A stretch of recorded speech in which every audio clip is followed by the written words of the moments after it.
Bharat biotech 1 जून से शुरू करेगा 2-18 आयु वर्ग के लिए कोवैक्सीन का ट्रायल। भारत बायोटेक ने बाल चिकित्सा परीक्षण शुरू करने की योजना बनाई है। हैदराबाद स्थित वैक्सीन निर्माता को हाल ही में drugs controller general of India से 2 से 18 साल की उम्र के बच्चों पर क्लिनिकल ट्रायल करने की मंजूरी मिली है।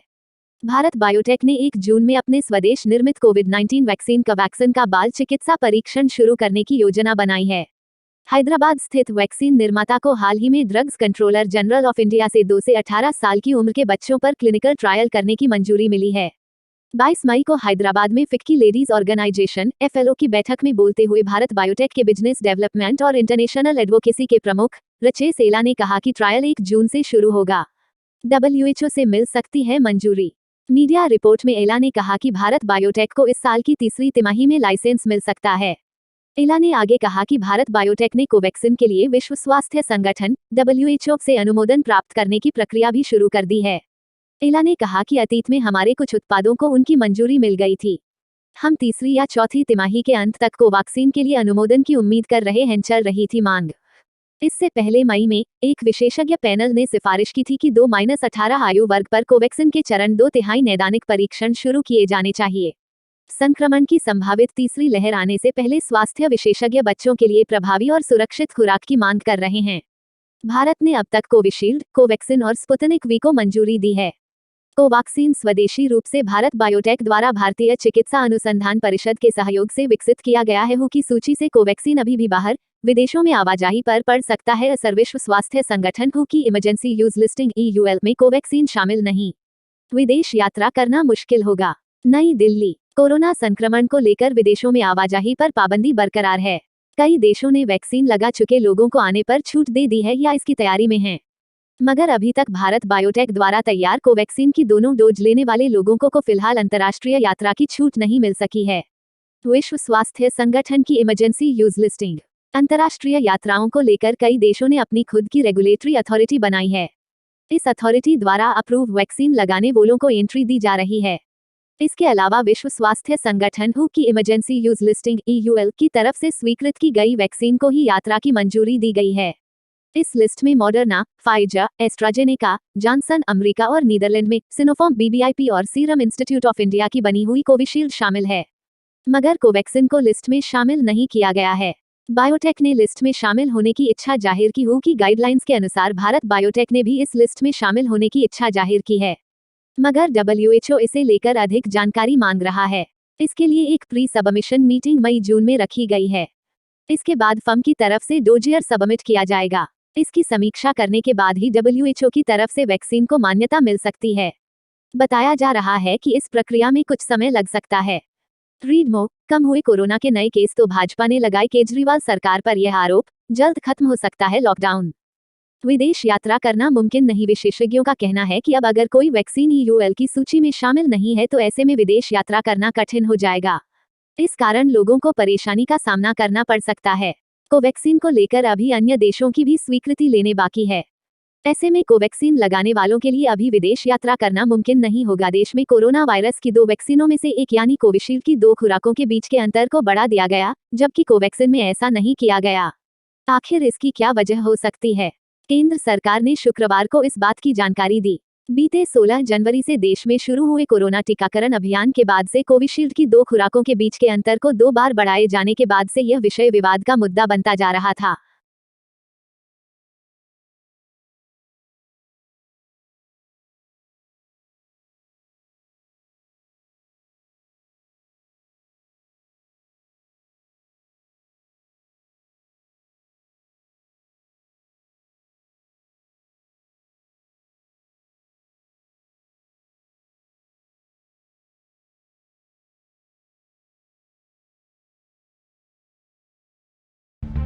अच्छा दोस्तों, ये बात तो आपको पता चली गई होगी कि चक्रवात तूफान तोकते के बाद अब यास नाम का एक और नया तूफान आ रहा। मैंने भी आपको डीएलएस न्यूज के ऊपर ये अलर्ट बताया था, राइट। लेकिन मौसम विभाग की तरफ से यहाँ पर कुछ नई जानकारी निकल कर आ रही है जो भी आपको जरूर जान लेनी चाहिए। दरअसल दोस्तों, अब जो ये नया तूफान आ रहा ना यास, ये एक तो बंगाल की खाड़ी से उठ रहा है और अगले सप्ताह तक ये हमारे भारत में दस्तक दे सकता है। अब ऐसे में इस यास तूफान के चलते कई राज्यों में अलर्ट जारी किया गया। ये देख सकते हैं कि तोकते की तबाही के बाद चक्रवात यास का अलर्ट है। बंगाल की खाड़ी से ये तूफान टकराएगा। खास करके इसका असर दो राज्यों में सबसे ज्यादा खतरा मंडरा रहा। कौन कौन से राज्य में आपको बताऊंगा। और ये 26 मई तक चक्रवात तूफान जो भारत में आ सकता है। हालांकि इसके बनने की प्रक्रिया जो है ना, वो तो 22, 23, 24 मई से ही शुरू हो जाएगी। लेकिन भारत की सीमाओं से अंदर घुसते हुए ये राज्यों तक कहर जो बर पाएगा ना, वो 26 मई तक कहर बरपा सकता है। अब ऐसे में किन किन राज्यों के लिए इस नए तूफान का अलर्ट है। हालांकि तोकते तूफान तो अब कमजोर हो चुका, काफी ठंडा पड़ चुका। तोकते ने भी दोस्तों बहुत भयंकर तबाही मचाई थी। गुजरात के अंदर लगभग 45-50 लोग तोकते के कारण मारे गए थे। मैंने आपको कल सारे डेटा भी बताए थे, राइट। मतलब क्या बोलूं आपको, हजारों तो पेड़ गिर गए, सैकड़ों बिजली के खंभे गिर गए, हजारों घर तबाह हो गए, लोगों के चद्दर टीन शेड उड़ गए। तो इन सभी नुकसान को देखते हुए कल प्रधानमंत्री नरेंद्र मोदी ने गुजरात का हवाई दौरा करते हुए जायजा भी लिया और 1000 करोड़ रुपए का राहत पैकेज देने का ऐलान भी किया। वहीं सभी राज्यों में जहां जहां भी तूफान से तबाही मची है ना, महाराष्ट्र, राजस्थान, गुजरात, उत्तर प्रदेश वगैरह, जिन भी राज्यों में इस चक्रवात तूफान तोकते की वजह से जिन लोगों की जान चली गई, उनके परिवारों को सरकार ने 2-2 लाख रुपए का देने का ऐलान भी किया है और घायलों के परिवारों को 50-50 हजार रुपए का मुआवजा देने का भी ऐलान किया, राइट। लेकिन अब यहाँ पर ये तो तोकते तो चलो ठीक है, इसकी फिल्म अब खत्म होने वाली है, ठंडा हो गया, तोकते धीरे धीरे नॉर्मल हो गया। अब यहाँ पर जो नया अलर्ट आ रहा है दोस्तों, वो YAAS यास करके एक नया तूफान आ रहा। ये जो एक और चक्रवाती तूफान आ रहा ना, इसको लेकर मौसम विभाग का अनुमान है दोस्तों कि कई राज्यों पर ये असर डाल सकता है। अच्छा, ये जो नया चक्रवाती तूफान है दोस्तों, ये उत्तर अंडमान सागर और बंगाल की पूर्वी मध्य खाड़ी में 22 मई को कम दबाव का क्षेत्र बनने की संभावना के चलते बन सकता है, जो कि एक चक्रवाती तूफान में तब्दील हो सकता है। ये मतलब एक पहले से अनुमान लगाया जा रहा, अलर्ट जारी किया गया। और इसके बाद ये अगर तूफान में बदल जाता है तो इसका नाम रहेगा चक्रवात यास, जो कि 26 से 27 मई को पूर्वी तट पर पहुंचने का अनुमान है। भारतीय मौसम विज्ञान विभाग ने कल इस बात की जानकारी दी है। अब दोस्तों, ये अगर तूफान जो है ना, बंगाल की खाड़ी और अंडमान सागर में बनने वाला अगर चक्रवात में बदल जाता है और भारत की सीमाओं में प्रवेश करता है, तो किन किन राज्यों में खतरा मंडरा रहा है, किन किन राज्यों में ये तूफान तबाही मचा सकता है। तो इसको लेकर मौसम विभाग का कहना है कि एक तो पश्चिम बंगाल, उड़ीसा, असम और मेघालय, इन 4 राज्यों में सबसे ज्यादा इस तूफान का प्रभाव हमें देखने को मिल सकता है। बाकी अंडमान निकोबार, कोलकाता, दक्षिण बंगाल, असम, मेघालय, इन जगहों पर भी भारी बारिश होने की संभावना है इस तूफान के चलते, है ना। तो ये मौसम विभाग की तरफ से अलर्ट था जो मैंने आपको बता दिया। उम्मीद आपको जरूर जानकारी मिली होगी। वैसे दोस्तों, आप मुझे नीचे कमेंट्स करके बताइए कि आप कौन से राज्य में रहते हैं, ताकि पर्टिकुलर मैं आपके राज्य के समाचार भी आपके मोबाइल तक पहुंचा दूंगा। और बाकी इस वीडियो को लाइक करना, शेयर भी करना अपने दोस्तों के साथ फेसबुक और व्हाट्सएप पर। और सावधान रहना, है ना। 24, 25, 26 से ऑलरेडी सावधान, सतर्क रहना शुरू हो जाना अगर आप भी इन 4-5 राज्यों में रहते हैं जो मैंने आपको बताया था। और हाँ, वीडियो को लाइक और शेयर करना और डीएलएस न्यूज चैनल को सब्सक्राइब करके बेल आइकन जरूर दबा देना, ताकि आपको रोजाना के ताजा अपडेट्स तुरंत आपके मोबाइल पर मिल जाएंगे। ओके, मिलेंगे अगले नेक्स्ट अपडेट में। तब तक के लिए thank you, take care, good bye, जय हिंद, जय भारत, वंदे मातरम। 58,000 करोड़ रुपए, 58,000 करोड़ रुपए। नमस्कार, जय हिंद, वंदे मातरम भाइयों और बहनों, स्वागत है आपका भारत के सबसे बड़े सरकारी न्यूज चैनल पर। तो दोस्तों, टुडे ब्रेकिंग न्यूज के साथ देश और राज्य की 10 बड़ी ताजा खबरों को लेकर इस वीडियो में हम आपके सामने हाजिर हो चुके हैं। साथ ही में दोस्तों, कोरोना वायरस, लॉकडाउन, राशन वितरण और मोदी सरकार की नई योजना से जुड़ी हर छोटी से छोटी खबर और अपडेट भी इस वीडियो में देने वाले हैं। तो दोस्तों, आज की सबसे पहली और सबसे बड़ी खबर की बात करें तो स्वास्थ्य मंत्रालय ने आज कोरोना के नए आंकड़े जारी किए हैं, जिसके तहत पिछले 24 घंटों में कोरोना के 2,68,000 नए मामले सामने आए हैं। वहीं 4,529 लोगों की कोरोना की वजह से पिछले 24 घंटों में मौत हो गई है। तो दोस्तों, मौत के मामले में कोरोना ने आज फिर एक नया रिकॉर्ड कायम किया है। साथ ही इस राज्य सरकार ने किसानों को 10,000 रुपए, रेहड़ी पटरी वालों को 3,000 रुपए और मजदूरों को 2,000 रुपए सीधे उनके बैंक खाते में देने का ऐलान किया है। तो दोस्तों, किस किस राज्य के लोगों को यह फायदा मिलेगा वो भी जानेंगे। और 10वीं के छात्रों के लिए भी आज सीबीएसई ने एक बड़ी घोषणा की है। इसके अलावा केंद्र सरकार ने आज किसानों के पक्ष में एक बहुत ही बड़ा और ऐतिहासिक फैसला लिया है, जिससे किसानों को आज से ही ये एक बड़ा फायदा होने वाला है। तो दोस्तों, आखिर में ऐसा कौन सा फैसला लिया गया है, कुछ ही देर में जानने को मिलेगा। और दोस्तों, कई राज्यों में आज एक बार फिर से लॉकडाउन को बढ़ा दिया गया है, तो कहीं लॉकडाउन को और ज्यादा सख्त किया गया है, तो कुछ राज्यों में लॉकडाउन को समाप्त करने का भी ऐलान हो चुका है। तो दोस्तों, ऐसे में आप लोगों को जान लेना चाहिए कि बीते 24 घंटों में भारत के किन किन राज्यों या फिर शहरों में लॉकडाउन लगाया गया है या फिर हटाया गया है, और ऐसे में क्या खुला रहेगा, क्या रहेगा बंद, सब कुछ इस वीडियो में जानने को मिलेगा। और दोस्तों अगर आप लोगों के घर में माताएं बहनें खाना बनाने के लिए एलपीजी गैस सिलेंडर का इस्तेमाल करती है तो भी इस वीडियो में आप लोगों के लिए एक फायदे की खबर लेकर आए हैं। तो दोस्तों इन्हीं सभी खबरों को एक एक करके इस वीडियो में हम आपको देने वाले हैं। चलिए खबरों का सिलसिला शुरू करते हैं। लेकिन दोस्तों आगे बढ़ने से पहले मेरी आपसे एक छोटी सी गुजारिश है कि अगर आप इस चैनल पर पहली बार आए हैं तो चैनल को सब्सक्राइब कर लीजिए और साथ ही में वीडियो को एक लाइक भी जरूर कर दीजिए। तो दोस्तों आज की सबसे पहली और सबसे बड़ी खबर की बात करें तो किसानों के पक्ष में केंद्र सरकार का ऐतिहासिक फैसला। अब डीएपी फर्टिलाइजर के हर बैग पर मिलेगी 1200 रुपए की सब्सिडी। जी हां दोस्तों, केंद्र सरकार ने किसानों के पक्ष में ऐतिहासिक फैसला लेते हुए तय किया है कि डीएपी फर्टिलाइजर मतलब कि खाद के एक बैग पर अब किसानों को 1200 रुपए की छूट दी जाएगी। प्रधानमंत्री नरेंद्र मोदी की अध्यक्षता में हुई उच्च स्तरीय बैठक में डीएपी फर्टिलाइजर पर दी जाने वाली सब्सिडी में 140% इजाफे का फैसला किया है। इससे किसानों को 2400 रुपए में मिलने वाला डीएपी फर्टिलाइजर का एक बैग अब 1200 रुपए में ही मिल जाएगा। हालांकि इस फैसले के बाद केंद्र सरकार को सब्सिडी के मद में 14,775 करोड़ रुपए का अतिरिक्त खर्च आएगा। बता दें कि अब तक डीएपी फर्टिलाइजर मतलब कि डीएपी खाद के एक बैग पर किसानों को सिर्फ 500 रुपए की ही छूट मिलती थी। तो दोस्तों आपको केंद्र सरकार का यह फैसला कैसा लगा है, अपनी राय कमेंट बॉक्स में जरूर बताइएगा। नेक्स्ट अपडेट की बात करें तो दोस्तों पीएम मोदी ने चक्रवात प्रभावित इस राज्य के लिए 1000 करोड़ की तत्काल सहायता की घोषणा की है। जी हां दोस्तों, प्रधानमंत्री नरेंद्र मोदी ने चक्रवात ताउते से प्रभावित गुजरात के लिए 1000 करोड़ रुपए की तत्काल आर्थिक सहायता की घोषणा की है। एक आधिकारिक विज्ञप्ति में यह जानकारी दी गई है। उन्होंने ताउते से प्रभावित सभी राज्यों में चक्रवात संबंधी घटनाओं में मारे गए परिजनों के लिए या फिर मारे गए लोगों के लिए 2-2 लाख रुपए और घायलों के लिए 50,000 रुपए के मुआवजे की भी घोषणा की है। प्रधानमंत्री ने गुजरात के मुख्यमंत्री विजय रूपाणी और शीर्ष अधिकारियों के साथ यहां चक्रवात की वजह से हुए नुकसान के आकलन के लिए समीक्षा बैठक के बाद में यह सहायता पैकेज को मंजूरी दी है। अगली बड़ी खबर की बात करें तो इस राज्य में लॉकडाउन प्रभावित लोगों के लिए 1250 करोड़ रुपए के पैकेज की घोषणा। जी हां दोस्तों, कर्नाटक के मुख्यमंत्री बीएस येदियुरप्पा की सरकार ने आज राज्य में लॉकडाउन से प्रभावित लोगों के लिए 1250 करोड़ रुपए के राहत पैकेज की घोषणा की है। इसके साथ ही मुख्यमंत्री ने कहा है कि अभी तक राज्य में लॉकडाउन को और बढ़ाने के बारे में कोई फैसला नहीं किया गया है। इस बारे में 24 मई से फैसला ले लिया जाएगा। 24 मई को राज्य में लॉकडाउन की मियाद खत्म हो रही है। तो दोस्तों हम आपको बता दें कि 1250 करोड़ रुपए के पैकेज में किन लोगों को क्या मिलेगा। तो हम आपको बता दें कि ऑटो टैक्सी चालकों को 3000 रुपए की वित्तीय सहायता दी जाएगी। फूलों की खेती करने वाले किसानों को 10,000 रुपए प्रति हेक्टेयर के हिसाब से दिए जाएंगे। फुटपाथ पर फूल सब्जी या फिर अन्य कोई भी जो हॉकर्स है उनको 3000 रुपए दिए जाएंगे। फिल्म लाइन में काम करने वाले लोगों को भी 3000 रुपए की वित्तीय सहायता दी जाएगी। प्रधानमंत्री गरीब कल्याण योजना के तहत सभी लोगों को 5 किलो मुफ्त जो है चावल दिया जाएगा और अनऑर्गेनाइज्ड श्रमिकों को 2000 रुपए सीधे उनके बैंक अकाउंट में भेजे जाएंगे। इस तरह से कोरोना काल में राज्य सरकार लोगों के खाते में टोटल 1250 करोड़ रुपए भेजेगी। तो दोस्तों आपको इस राज्य सरकार का ये फैसला कैसा लगा है, साथ ही में क्या आपके राज्य में भी ऐसा यहाँ पर नियम या फिर ऐसी योजना लागू होनी चाहिए या फिर नहीं, जरूर बताएं और आपके राज्य का भी नाम कमेंट बॉक्स में बताना बिल्कुल ना भूलिएगा।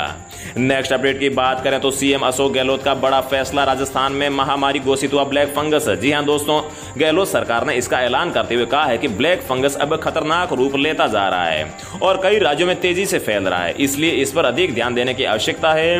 बता दें कि म्यूकोरमाइकोसिस या ब्लैक फंगस एक गंभीर और दुर्लभ फंगल इंफेक्शन है जिसकी वजह से संक्रमित मरीजों की आंखें निकालनी पड़ती है और गर्दन की हड्डी को भी निकालना पड़ता है। इससे मरीजों की मौत हो जाती है। केंद्रीय स्वास्थ्य मंत्री डॉक्टर हर्षवर्धन ने ट्वीट करके बताया है कि आंखों में लालपन या फिर दर्द होने पर, बुखार, खांसी, सिर दर्द, सांस में तकलीफ, साफ साफ दिखाई नहीं देना, उल्टी में खून आना या फिर मानसिक स्थिति में बदलाव ब्लैक फंगस के ही लक्षण हो सकते हैं। एम्स दिल्ली के निदेशक रणदीप गुलेरिया ने कहा है कि कोरोना वायरस से पीड़ित मरीजों पर आमतौर पर 5 से 10 दिन तक स्टेरॉइड की जरूरत पड़ती है। इससे ज्यादा दिनों तक मरीजों को यह दवाएं दी जाए तो ब्लैक फंगस की आशंका बढ़ जाती है।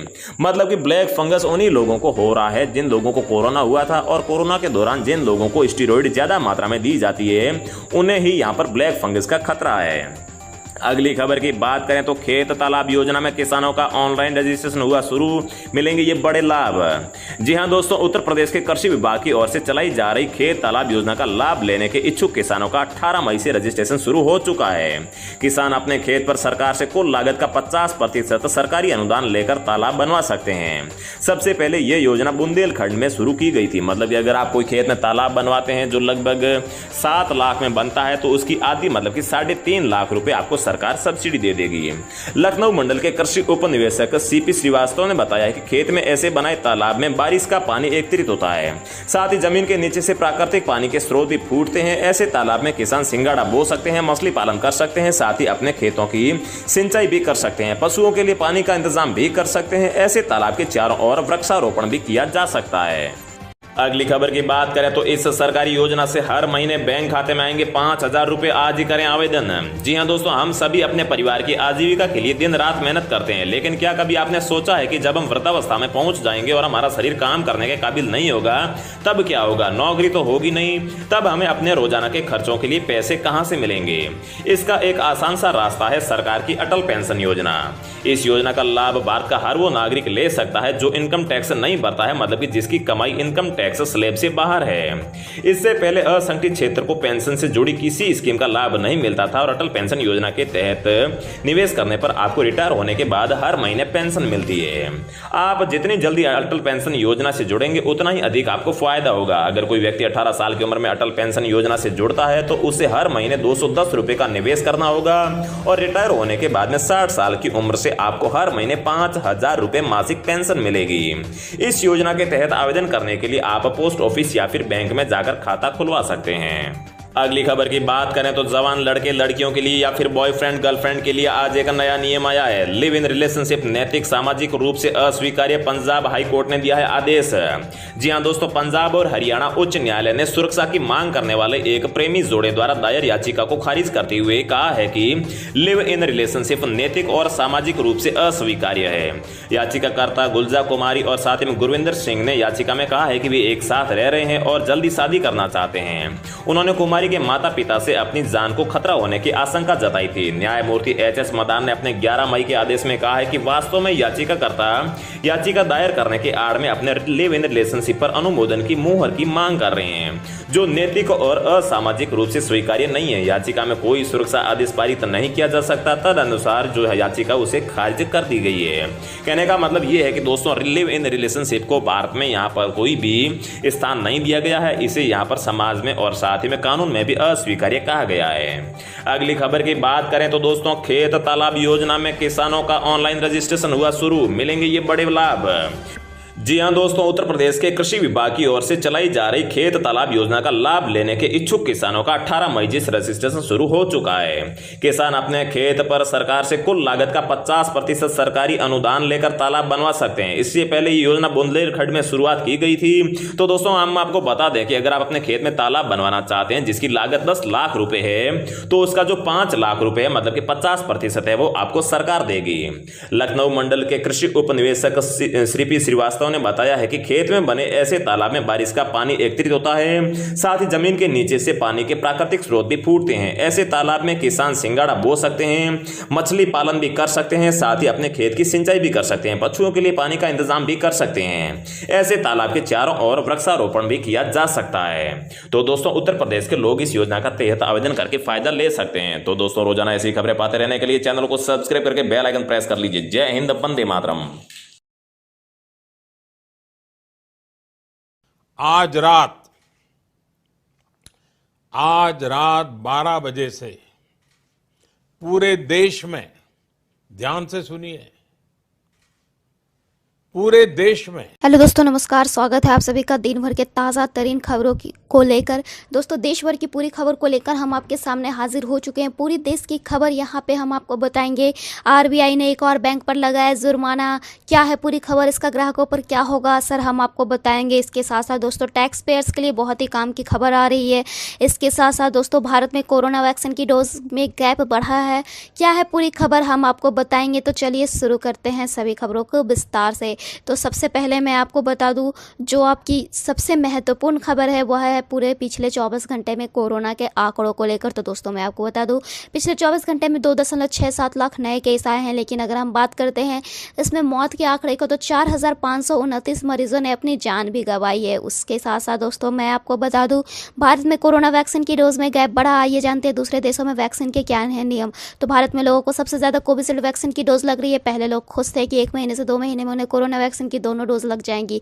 अब केंद्र सरकार ने 2 डोज के बीच समय को बढ़ा दिया, इसे 12 से 16 हफ्ते कर दिया। लोगों की समझ में नहीं आ रहा कि अब वो क्या करे, क्या इतना अंतर सही है, क्या इससे लोगों को फायदा होगा, क्या बाकी देशों में भी ऐसा ही हाल है।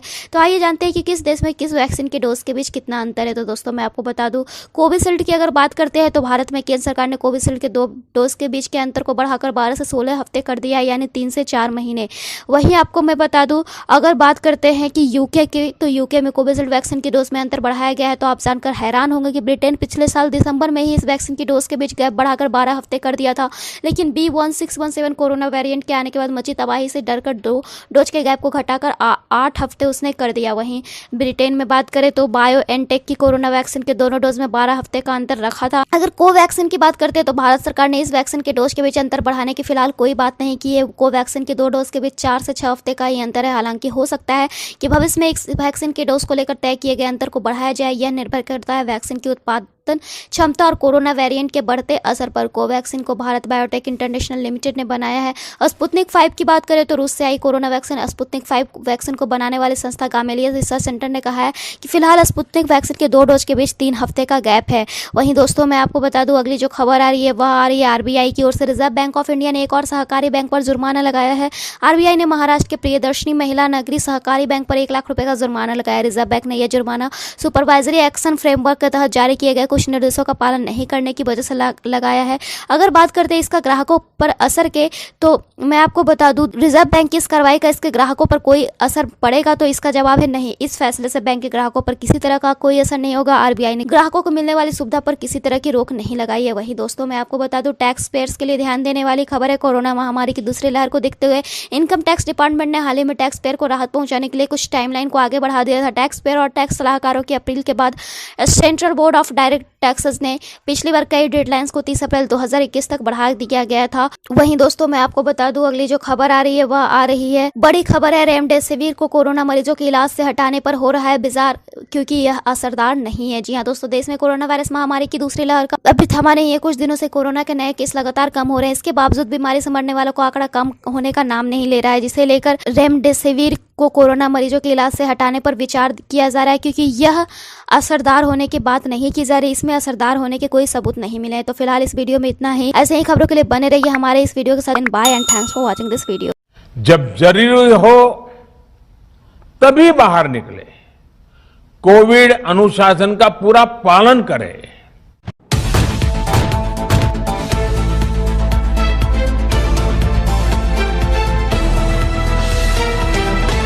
दोस्तों स्वागत करते हैं बिंदास खबरें में, जहां हम आपको बताते हैं देश दुनिया की ताजा बड़ी खबरें। दोस्तों जहां देश में कोरोना की दूसरी लहर ने कहर मचा रखा है, वहीं इसको देखते हुए कुछ राज्यों ने तो लॉकडाउन लगा दिया है और कुछ राज्यों में कर्फ्यू और कहीं पर तो धारा 144 लगा दिया गया है। इसको लेकर कल प्रधानमंत्री नरेंद्र मोदी जी ने भी कुछ बड़े ऐलान और बड़ी घोषणाएं की हैं। इसलिए आप सभी से हाथ जोड़कर निवेदन है कि इस वीडियो को पूरा और अंत तक जरूर देखें। तो आइए आपको बताते हैं देश दुनिया की बड़ी खबरें सिर्फ 10 मिनट में। और इसी के साथ दोस्तों आज की पहली बड़ी खबर की गहलोत सरकार ने 21 जून तक के लिए बढ़ा दी है धारा 144। सार्वजनिक जगहों पर अब लोगों के इकट्ठा होने पर रोक। दोस्तों यहाँ पर आपको बता दें कि कोरोना को देखते हुए राजस्थान में पाबंदियां आगे भी जारी रहेंगी। मुख्यमंत्री अशोक गहलोत ने बुधवार को सभी जिलों में धारा 144 की अवधि अब 21 जून तक के लिए बढ़ाने का फैसला किया है। इसके बाद गृह विभाग ने इसके लिए अधिसूचना भी जारी कर दी है और ये अवधि 21 मई को खत्म हो रही थी। दोस्तों यहाँ पर आपको बता दें कि धारा 144 लागू होने के बाद 5 या इससे ज्यादा लोगों के इकट्ठा होने पर रोक होती है। और इसी के साथ दोस्तों अगली बड़ी खबर की कर्नाटक सरकार ने किया 1250 करोड़ रुपए के राहत पैकेज का ऐलान। दोस्तों यहाँ पर आपको बता दें कि कोविड-19 की दूसरी लहर से जूझ रहे कर्नाटक के लिए राज्य की येदियुरप्पा सरकार ने सहायता पैकेज का ऐलान कर दिया है। येदियुरप्पा सरकार ने कर्नाटक के लिए 1250 करोड़ रुपए के राहत पैकेज की घोषणा कर दी है। मंत्रिमंडल की बैठक के बाद कर्नाटक के सीएम बीएस येदियुरप्पा ने अलग अलग तबके के लिए सहायता पैकेज का ऐलान किया। दोस्तों यहाँ पर आपको बता दें कि ऑटो टैक्सी चालकों को 3000 रूपए की वित्तीय सहायता दी जाएगी, जबकि फूल की खेती करने वालों को भी 10,000 प्रति हेक्टेयर की मदद की जाएगी। वहीं फुटपाथ पर फूल और सब्जी बेचने वाले हॉकर्स को 3000 रूपए की मदद दी जाएगी। फिल्म लाइन वर्कर्स को भी 3000 रूपए की मदद दी जाएगी। प्रधानमंत्री गरीब कल्याण अन्न योजना के तहत सभी को 5 किलो चावल दिया जाएगा। अनऑर्गेनाइज्ड लेबर को भी 2000 रूपए की मदद दी जाएगी और सभी को सीधे बैंक अकाउंट में पैसे भेजे जाएंगे। और इसी के साथ दोस्तों अगली बड़ी खबर की सीबीएसई ने जारी किए निर्देश, 10वीं बोर्ड का रिजल्ट अब जुलाई में होगा घोषित। दोस्तों यहाँ पर आपको बता दें कि कोरोना महामारी के बढ़ते संक्रमण की वजह से central board of secondary education यानी कि सीबीएसई ने 10वीं बोर्ड की परीक्षा को पहले ही रद्द कर दिया है। अब इस बीच 10वीं के रिजल्ट की घोषणा जुलाई में जारी करने के निर्देश दिए गए हैं। और इसी के साथ दोस्तों अगली बड़ी खबर की सीएम शिवराज का ऐलान, 31 मई तक कर्फ्यू का सख्ती से हो पालन, जून में धीरे धीरे अनलॉक होगा एमपी। दोस्तों यहाँ पर आपको बता दें कि कोरोना कर्फ्यू को लेकर सीएम शिवराज सिंह चौहान ने एक बड़ा ऐलान कर दिया है। उन्होंने राज्य भर में कोरोना कर्फ्यू बढ़ाकर 31 मई कर दिया है। आपको बता दें कि सीएम शिवराज सिंह चौहान ने कहा कि प्रदेश भर में 31 मई तक कोरोना कर्फ्यू का कड़ाई से पालन किया जाएगा। अभी कोरोना गया नहीं है, इसे गंभीरता से लेना चाहिए। इसके बाद धीरे धीरे जून में कोरोना कर्फ्यू में छूट दी जाएगी। उन्होंने ये घोषणा उज्जैन संभाग में जिला विकास खंड तथा ग्राम स्तरीय क्राइसिस मैनेजमेंट ग्रुप को संबोधित करते हुए लिया। आपको बता दें कि इस मौके पर उन्होंने सभी अधिकारियों कर्मचारियों के प्रयासों की तारीफ भी की है। कहा है कि प्रशासन बधाई का पात्र है, जिसने दिन रात मेहनत करके कोरोना को हराया है। और इसी के साथ दोस्तों अगली बड़ी खबर की राशन कार्ड के बिना भी फ्री में मिलेगा अनाज, सरकार ने दी लोगों को राहत, जानिए कैसे ले सकते हैं इसका लाभ। दोस्तों यहाँ पर आपको बता दें कि कोरोना काल में गरीबों को खाने पीने की समस्या न हो, इसके लिए केंद्र सरकार ने प्रधानमंत्री गरीब कल्याण अन्न योजना के तहत मई और जून में राशन कार्ड धारकों को मुफ्त में राशन देने का ऐलान किया था। इसी के तर्ज पर अब दिल्ली और यूपी सरकार ने भी एक घोषणा कर दी है, जिसके तहत बिना राशन कार्ड वाले लोग भी अब फ्री में अनाज का लाभ ले सकेंगे। इसके लिए उन्हें अपने नजदीकी राशन केंद्र विक्रेता से संपर्क करना होगा। यहाँ पर दोस्तों आपको बता दें कि मुख्यमंत्री अरविंद केजरीवाल ने मंगलवार को लोगों को राहत देते हुए ऐलान किया कि राजधानी में अब बिना राशन कार्ड वाले लोग भी राशन की दुकानों से मुफ्त में राशन ले सकेंगे। और इसी के साथ दोस्तों अगली बड़ी खबर की सुधर रहे हैं दिल्ली के हालात, 46 दिन बाद दिल्ली में कोरोना के नए मामले 4000 से भी कम। दोस्तों यहाँ पर आपको बता दें कि राष्ट्रीय राजधानी में एक दिन में कोविड-19 के 3846 नए मामले सामने आए, जो 5 अप्रैल के बाद सबसे कम दैनिक मामले हैं। आपको बता दें कि दिल्ली सरकार द्वारा जारी किए गए एक स्वास्थ्य बुलेटिन के अनुसार इस अवधि में संक्रमण से 235 और लोगों की मौत हो गई है। वहीं संक्रमण दर भी गिरावट के साथ 5.78% हो गई है। दोस्तों आगे बढ़े उससे पहले एक छोटी सी रिक्वेस्ट है, इस वीडियो को लाइक और दोस्तों के साथ शेयर करना बिल्कुल भी ना भूलें। अगर अभी तक आपने चैनल को सब्सक्राइब नहीं किया है तो सब्सक्राइब जल्दी से कर लें। और इसी के साथ दोस्तों अगली बड़ी खबर कि अब कोविड-19 से ठीक होने के 3 महीने बाद लगेगी वैक्सीन, सरकार का फैसला। दोस्तों यहाँ पर आपको बता दें कि केंद्रीय स्वास्थ्य मंत्रालय ने कोविड-19 टीकाकरण पर नई सिफारिशों को स्वीकार कर लिया है। दोस्तों आपको बता दें कि national expert group on vaccine administration for कोविड-19 द्वारा की गई नई सिफारिशों के अनुसार कोरोना वायरस से क्लिनिकल रिकवरी के बाद ही टीकाकरण को 3 महीने के लिए टाल दिया जाए। अब इन सिफारिशों को मंजूरी दे दी गई है। इसके बाद कोरोना से ठीक होने वाले सभी लोगों को वैक्सीन अब 3 महीने के बाद ही लग सकेगी। और इसी के साथ दोस्तों अगली बड़ी खबर की कोरोना की तीसरी लहर से निपटेगी दिल्ली सरकार, बच्चों के लिए बनेगा अब स्पेशल टास्क फोर्स। दोस्तों यहाँ पर आपको बता दें कि मुख्यमंत्री अरविंद केजरीवाल ने अधिकारियों को आग्रह किया है कि अगर कोरोना की तीसरी लहर आती है तो उससे लड़ने के लिए हमें पहले से ही तैयार रहना चाहिए। तीसरी लहर में बच्चों को बचाने के लिए विशेष टास्क फोर्स का गठन किया जाएगा। अस्पतालों में बेड्स, ऑक्सीजन और दवाओं का पहले से ही प्रबंध करने के लिए अधिकारियों की एक कमेटी बनेगी। यहाँ पर दोस्तों आपको बता दें कि अस्पतालों में ऑक्सीजन की आपूर्ति और उसकी उपलब्धता को लेकर प्राथमिकता के आधार पर काम होगा। मुख्यमंत्री ने निर्देश दिया है कि दिल्ली में लगाए जा रहे सभी ऑक्सीजन के प्लांट्स को समय से पूरा किया जाए, साथ ही भंडारण की व्यवस्था भी सुनिश्चित की जाए। और इसी के साथ दोस्तों अगली बड़ी खबर की खुशखबरी, रोज कमाने वाले परिवारों को अब हर महीने मिलेगा 1000 रूपए भरण पोषण भत्ता। दोस्तों यहाँ पर आपको बता दें कि उत्तर प्रदेश में कोविड-19 से उत्पन्न परिस्थितियों के मद्देनजर राज्य सरकार ने रोज कमाकर खाने वालों को प्रति परिवार 1000 रूपए प्रति माह दिए जाने का निर्णय लिया है। राजस्व विभाग के अनुसार कोरोना के चलते गरीब और जरूरतमंदों को तत्काल राहत पहुंचाने के उद्देश्य से सभी राशन कार्ड धारकों को 3 महीने का राशन भी निःशुल्क उपलब्ध कराया जाएगा। प्रति माह उपलब्ध कराई जाने वाली धनराशि निःशुल्क राशन के अतिरिक्त होगी। और इसी के साथ दोस्तों अगली बड़ी खबर की बॉम्बे हाई कोर्ट ने कहा कि घर घर वैक्सीनेशन कार्यक्रम शुरू करे बीएमसी, केंद्र की हरी झंडी की जरूरत नहीं। दोस्तों यहाँ पर आपको बता दें कि कोरोना की दूसरी लहर के बीच अब मुंबई में कोरोना वैक्सीनेशन को लेकर एक नई पहल की शुरुआत हो रही है। आपको बता दें कि बॉम्बे हाई कोर्ट ने कहा है कि अगर संभव हो तो बीएमसी घर घर जाकर वृद्ध और दिव्यांग लोगों को वैक्सीन दे। इसके लिए केंद्र सरकार की हरी झंडी की आवश्यकता नहीं है। जस्टिस दीपांकर गुप्ता और जस्टिस जीएस कुलकर्णी की पीठ ने कहा कि अगर केंद्र सरकार ने इसकी मंजूरी नहीं भी दी है तो भी बीएमसी इसे शुरू कर सकता है। और इसी के साथ दोस्तों अगली बड़ी खबर की राजस्थान सरकार ने ब्लैक फंगस को घोषित कर दिया महामारी। राज्य में तेजी से बढ़ रहे केस। दोस्तों यहाँ पर आपको बता दें कि राजस्थान सरकार ने कोरोना वायरस संक्रमण से ठीक होने वाले मरीजों में सामने आ रहे म्यूकरमाइकोसिस यानी कि ब्लैक फंगस रोग को बुधवार को महामारी घोषित कर दिया। राज्य के चिकित्सा और स्वास्थ्य विभाग ने इस बारे में बुधवार को अधिसूचना भी जारी कर दी है। आपको बता दें कि कोरोना संक्रमण को मात दे चुके कई लोगों को अब ब्लैक फंगस शिकार बना रहा है। देश में कई राज्यों में ब्लैक फंगस के मामले तेजी से बढ़ रहे हैं। दोस्तों यहाँ पर आपको बता दें कि विशेषज्ञों के अनुसार ये बीमारी कोरोना वायरस से ठीक हुए मधुमेह के मरीजों यानी कि डायबिटीज के जो मरीज हैं उनमें अधिक हो रही है। इस बीमारी में पीड़ित की आंखों की रोशनी जाने के साथ ही जबड़े तक को निकालने की नौबत आ रही है। और इसी के साथ दोस्तों अगली बड़ी खबर की पीएम नरेंद्र मोदी ने कहा कि ताउते तूफान से नुकसान का आंकलन करके केंद्र से साझा करे राज्य सरकारें, तत्काल दी जाएगी वित्तीय सहायता। दोस्तों आपको बता दें कि प्रधानमंत्री नरेंद्र मोदी ने बुधवार को कहा कि केंद्र सरकार और प्रभावित राज्यों की सरकारें मिलकर काम कर रही है। राज्य सरकारें जैसे ही चक्रवाती तूफान ताउते से जो भी नुकसान हुआ है उसका आंकलन करे और केंद्र सरकार के साथ साझा करे, तत्काल वित्तीय सहायता प्रदान की जाएगी। साथ ही दोस्तों आपको बता दें कि गोवा के मुख्यमंत्री प्रमोद सावंत ने राज्य में चक्रवाती तूफान ताउते के कारण जान गंवाने वाले परिवारों के लिए 4 लाख रुपए की अनुग्रह राशि की घोषणा कर दी है। और इसी के साथ दोस्तों अगली बड़ी खबर की वोडाफोन आइडिया ग्राहकों के लिए बड़ी खुशखबरी, अब मुफ्त में मिलेगा 49 रुपए का प्लान। दोस्तों यहाँ पर आपको बता दें कि वोडाफोन आइडिया ने अपने 6 करोड़ के करीबन निम्न आय वाले ग्राहकों को 49 रुपए का मुफ्त प्लान देने की घोषणा कर दी है। महामारी के दौरान अपने ग्राहकों को कंपनी के साथ जोड़े रखने के लिए इस एक बारगी की सुविधा का प्लान का ऐलान किया गया है। कंपनी ने एक बयान में इसकी जानकारी देते हुए कहा कि इस समूह के ग्राहक यदि अपने मोबाइल सेवा के लिए 79 रुपए मूल्य का प्लान खरीदते हैं तो उन्हें इस पर करीबन दुगना लाभ होगा। दोस्तों आज के लिए बस यहीं तक। वीडियो आपको अच्छी लगी हो तो लाइक और शेयर जरूर कर दें। अगर अभी तक आपने चैनल को सब्सक्राइब नहीं किया है तो सब्सक्राइब जल्दी से कर लें।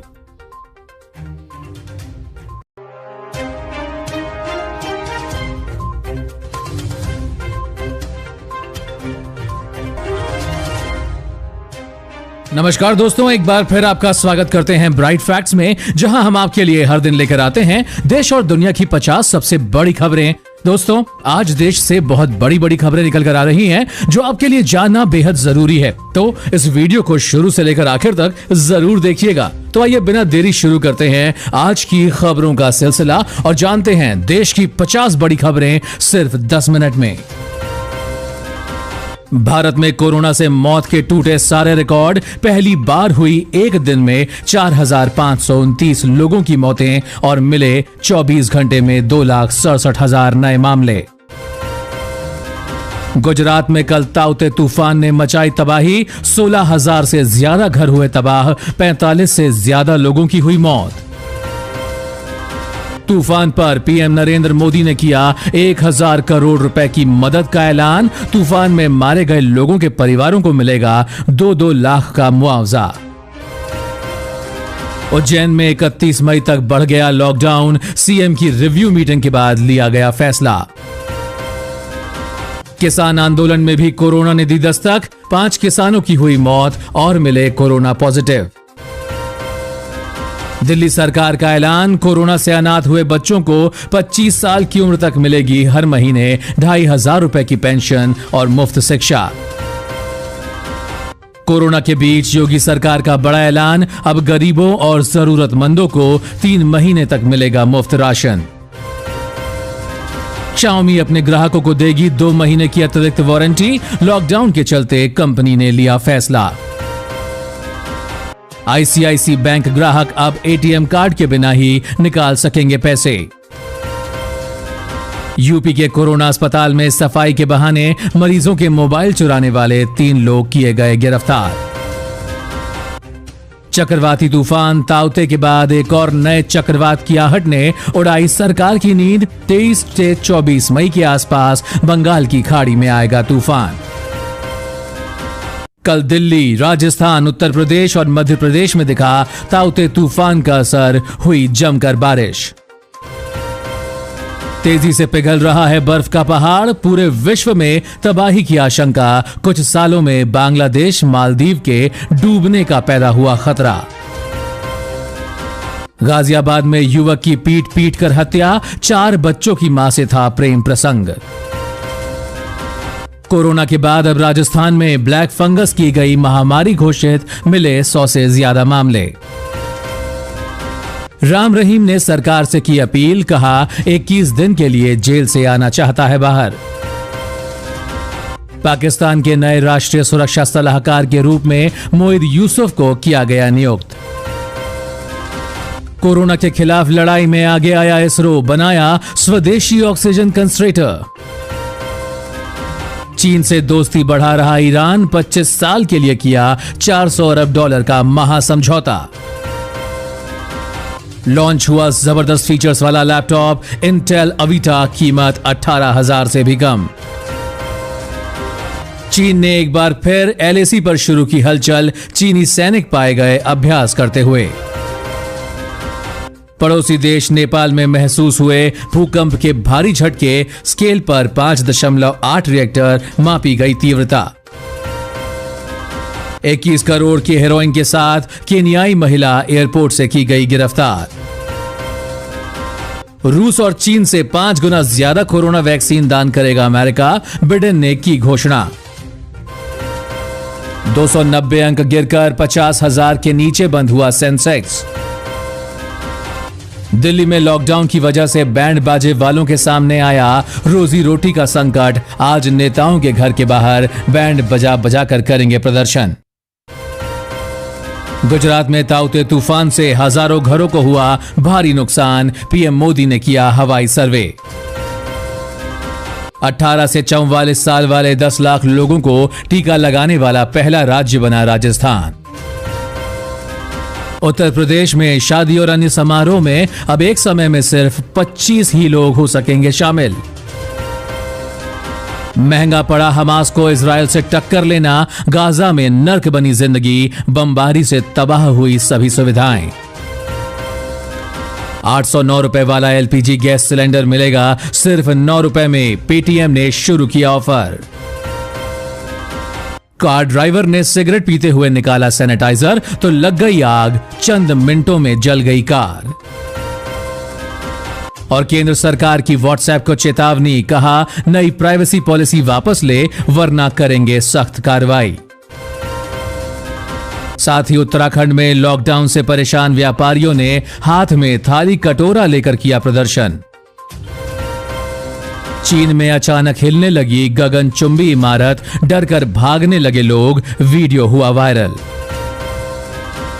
भगौड़े विजय माल्या को बड़ा झटका, लंदन हाई कोर्ट ने याचिका खारिज, कर्ज वसूली के लिए जल्द लाया जाएगा भारत।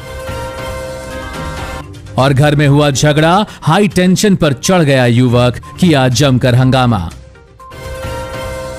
इसी के साथ अब जानते हैं दोस्तों देश के कुछ बड़े राज्यों के कोरोना के हालात। तमिलनाडु में बीते 24 घंटे में कोरोना के 33,059 नए मामले आए सामने, 364 मरीजों की गई जान। हरियाणा में बीते 24 घंटे में कोरोना के 7,774 नए केस, 124 मरीजों की हुई मौत। झारखंड में बीते 24 घंटे में 2,925 नए पॉजिटिव केस आए, 63 मरीजों की मौत। दिल्ली में आज कोरोना के 3,846 नए केस, 235 मरीजों की हुई मौत। मध्य प्रदेश में मिले 5,412 कोरोना के नए मरीज, हुई 77 लोगों की मौत। गुजरात में मिले कोरोना के 7,135 नए मामले और 81 लोगों की गई जान। उत्तर प्रदेश में कोरोना के पिछले 24 घंटे में 7,336 नए मामले आए सामने, रिकवरी रेट पहुंचा 91.4% पर। और महाराष्ट्र में मिले कोरोना के 26,616 नए मामले और हुई 516 लोगों की मौत। बिहार में कोरोना संक्रमण दर में आई और गिरावट, एक दिन में मिले 6,286 नए मामले। और पिछले 24 घंटे में छत्तीसगढ़ में मिले कोरोना के 7,594 नए मामले, 172 मरीजों की हुई मौत। साथ ही राजस्थान में कोरोना के 11,597 नए केसेस आए सामने, 157 लोगों की हुई मौत। उत्तराखंड में 24 घंटे में मिले 3,719 नए संक्रमित, 223 लोगों की हुई मौत।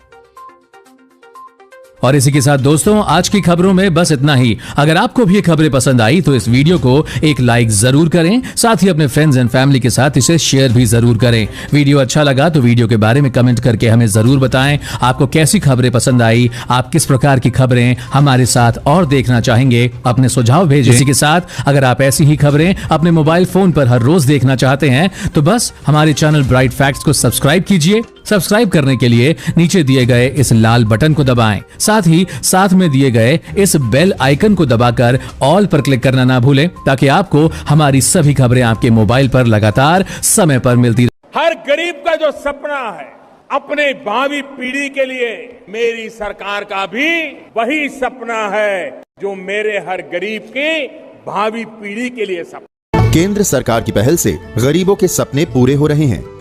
केंद्र सरकार का प्रयास है कि प्रधानमंत्री आवास योजना के तहत हर गरीब को छत मिले ताकि कोई भी बेघर न रहे।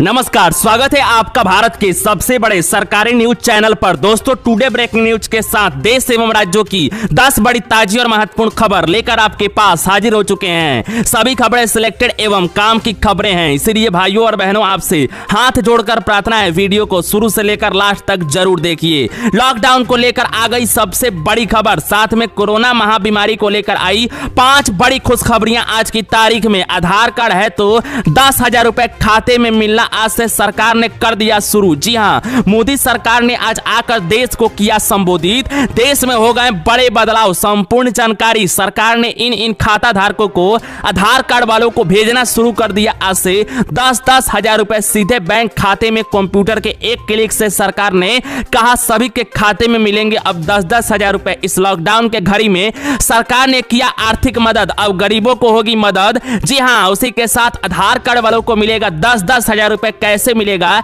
संपूर्ण जानकारी आ चुकी है। तो अगर आपके भी पास आधार कार्ड है खुद का तो आप नीचे कमेंट बॉक्स में जरूर बताएं कि हमारे पास आधार कार्ड है। आपको हम पूरी जानकारी बताते हैं थोड़ी देरों में, ताकि आपके खाते में भी 10,000 रुपए इस लॉकडाउन में सरकार की तरफ से निकलकर आ सके। साथ में बेरोजगार छात्र और गरीबों भाई बहनों के लिए खुशखबरी। अब लॉकडाउन में ऐसा पहली बार हुआ है कि इन 5 विभागों में निकली है बम्पर भर्तियां। जी हां, बता दें बिना परीक्षा बिना इंटरव्यू सीधे मेरिट के आधार पर हो रही है यह सरकारी नौकरी में बहाली। ऐसे करे आवेदन, मिलेगी सरकारी नौकरी। पुलिस विभाग, आंगनबाड़ी कार्यकर्ता, आंगनबाड़ी सहायिका, चपरासी और उसी के साथ डाक विभाग में निकली है इन स्थानों पर बम्पर भर्तियां। ऐसे करें आवेदन। बिजली बिल कनेक्शन धारकों के लिए बड़ी खबर। जी हां, बता दें इस वक्त की अच्छी खबर निकल कर आ रही है, क्योंकि बिजली बिल कनेक्शन धारक अगर आप सभी हैं तो आप लोगों के लिए अच्छी खबर निकल कर आ चुकी है कि इस राज्य की सरकार ने 1 साल की बिजली बिल माफ करने के लिए किया है ऐलान। तो अगर आप सभी इस राज्य के किसी भी नागरिक हैं कोई भी राज्य के, तो आप इस समाचार को जरूर सुने।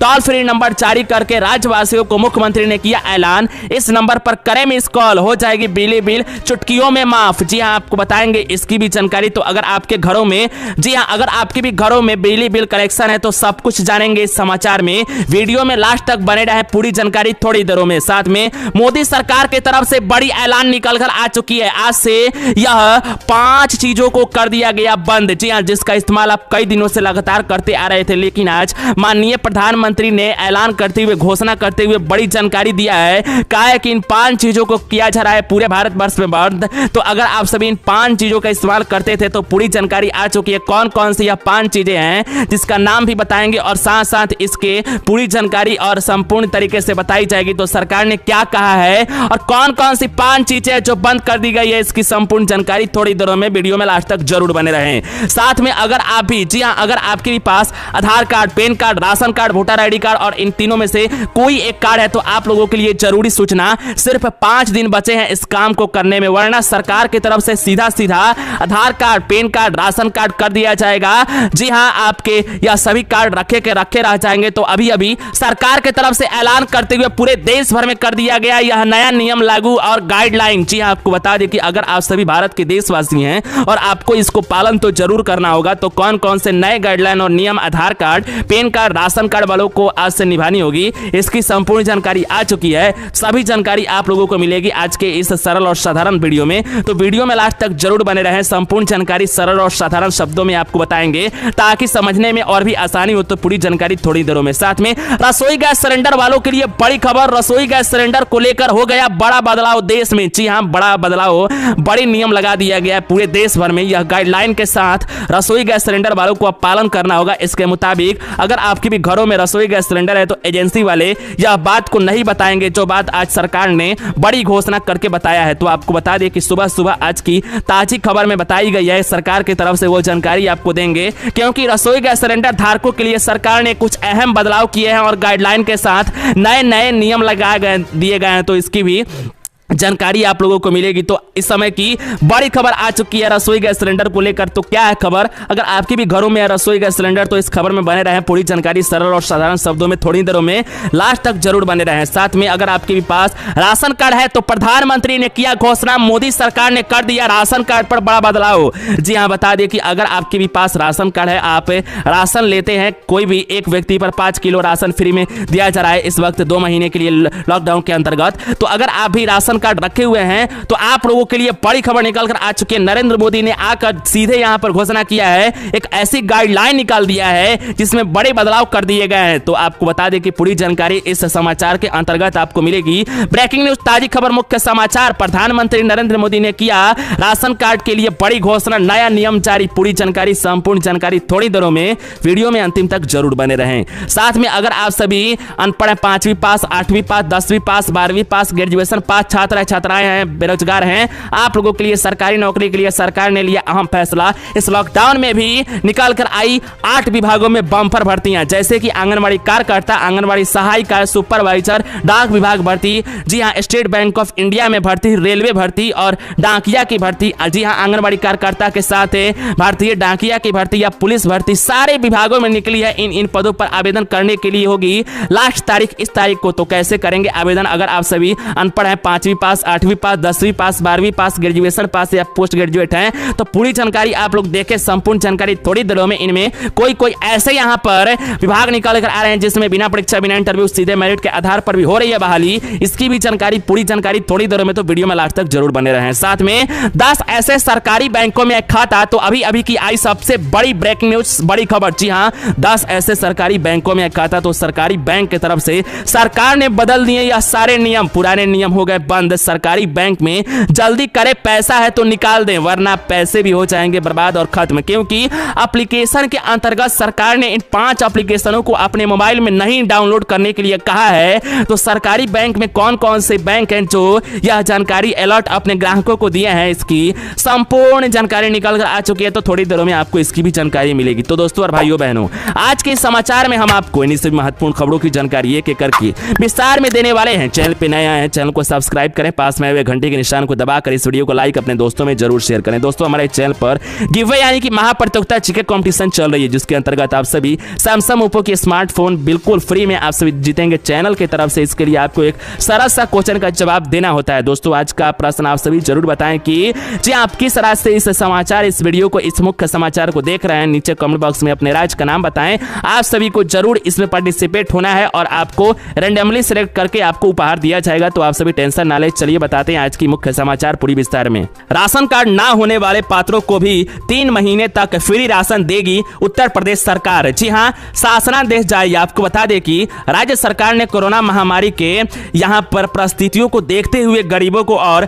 जरूरतमंद लोगों को बड़ी राहत की खबर सुनाई है। आपको बता दें कि जिस प्रकार यहां पर पात्र व्यक्तियों के राशन कार्ड नहीं बने हैं, उन्हीं अभिभावक के चालक के कार्ड बनाकर तत्काल राशन दिया जाएगा। आप लोगों को बता दें कि अमर मुख्य सचिव ने यहां पर कहा है मंगलवार को कि इस संबंध में शासनादेश जारी करते हुए इसकी सूचना ऊपर यहां पर आप लोगों को बता दें सबसे पहले कि मुख्य सचिव खाद्य एवं रसद, जी हां, खाद्य एवं रसद और जिला अधिकारियों को भेज दिया गया है। और शासनादेश में कहा गया है कि जिन पात्र और व्यक्तियों के राशन कार्ड नहीं बने हुए हैं उन लोगों को और उसी के साथ अभियान चलाकर इसके राशन कार्ड बनाए जाएंगे और जिससे उन्हें भी मुफ्त राशन मिलेगा और लाभ भी मिलेगा। आप लोगों को बता दें कि अगर आपके पास राशन कार्ड नहीं है, आप उत्तर प्रदेश से हैं, तो आप लोग नीचे कमेंट बॉक्स में बताएं और आपको अब से यहां पर राशन मिलेगी, वो भी 3 महीना बिल्कुल फ्री में, कोई भी पैसा देने की आवश्यकता नहीं है, सबको मिलेगा राशन। जी आपको बता दें इस वक्त की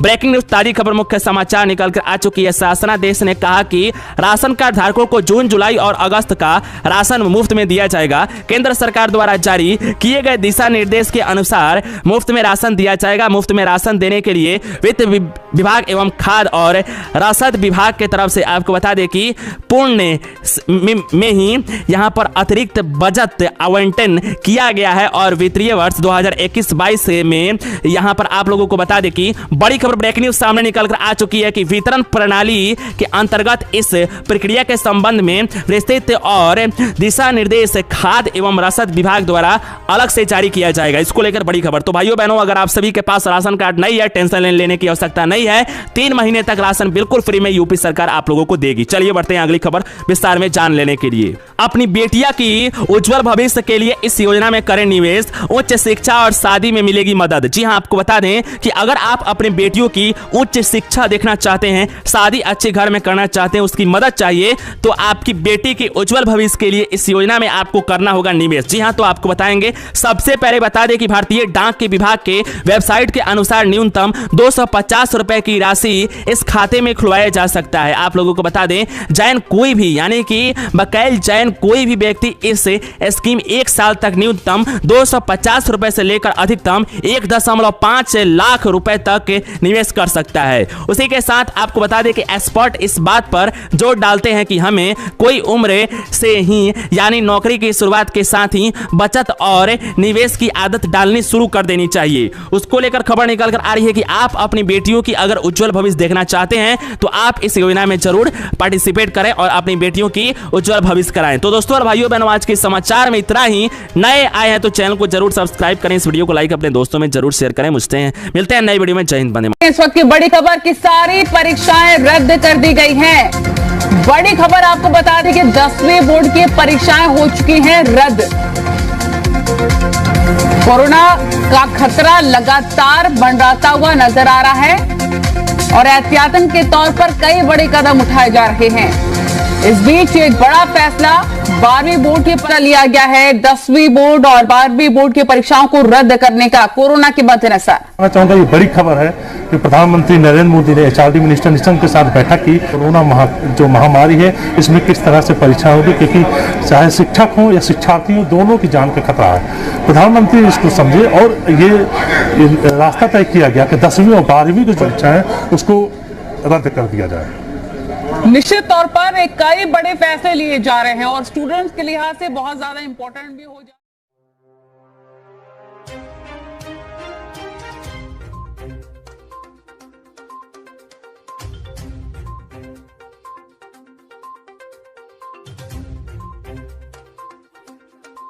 भारत का किसान खुल करके खेती करेगा, जहां मन आएगा अपनी उपज बेचेगा, जहां ज्यादा पैसा मिलेगा वहां बेचेगा, किसी बिचौलिए का मोहताज नहीं रहेगा।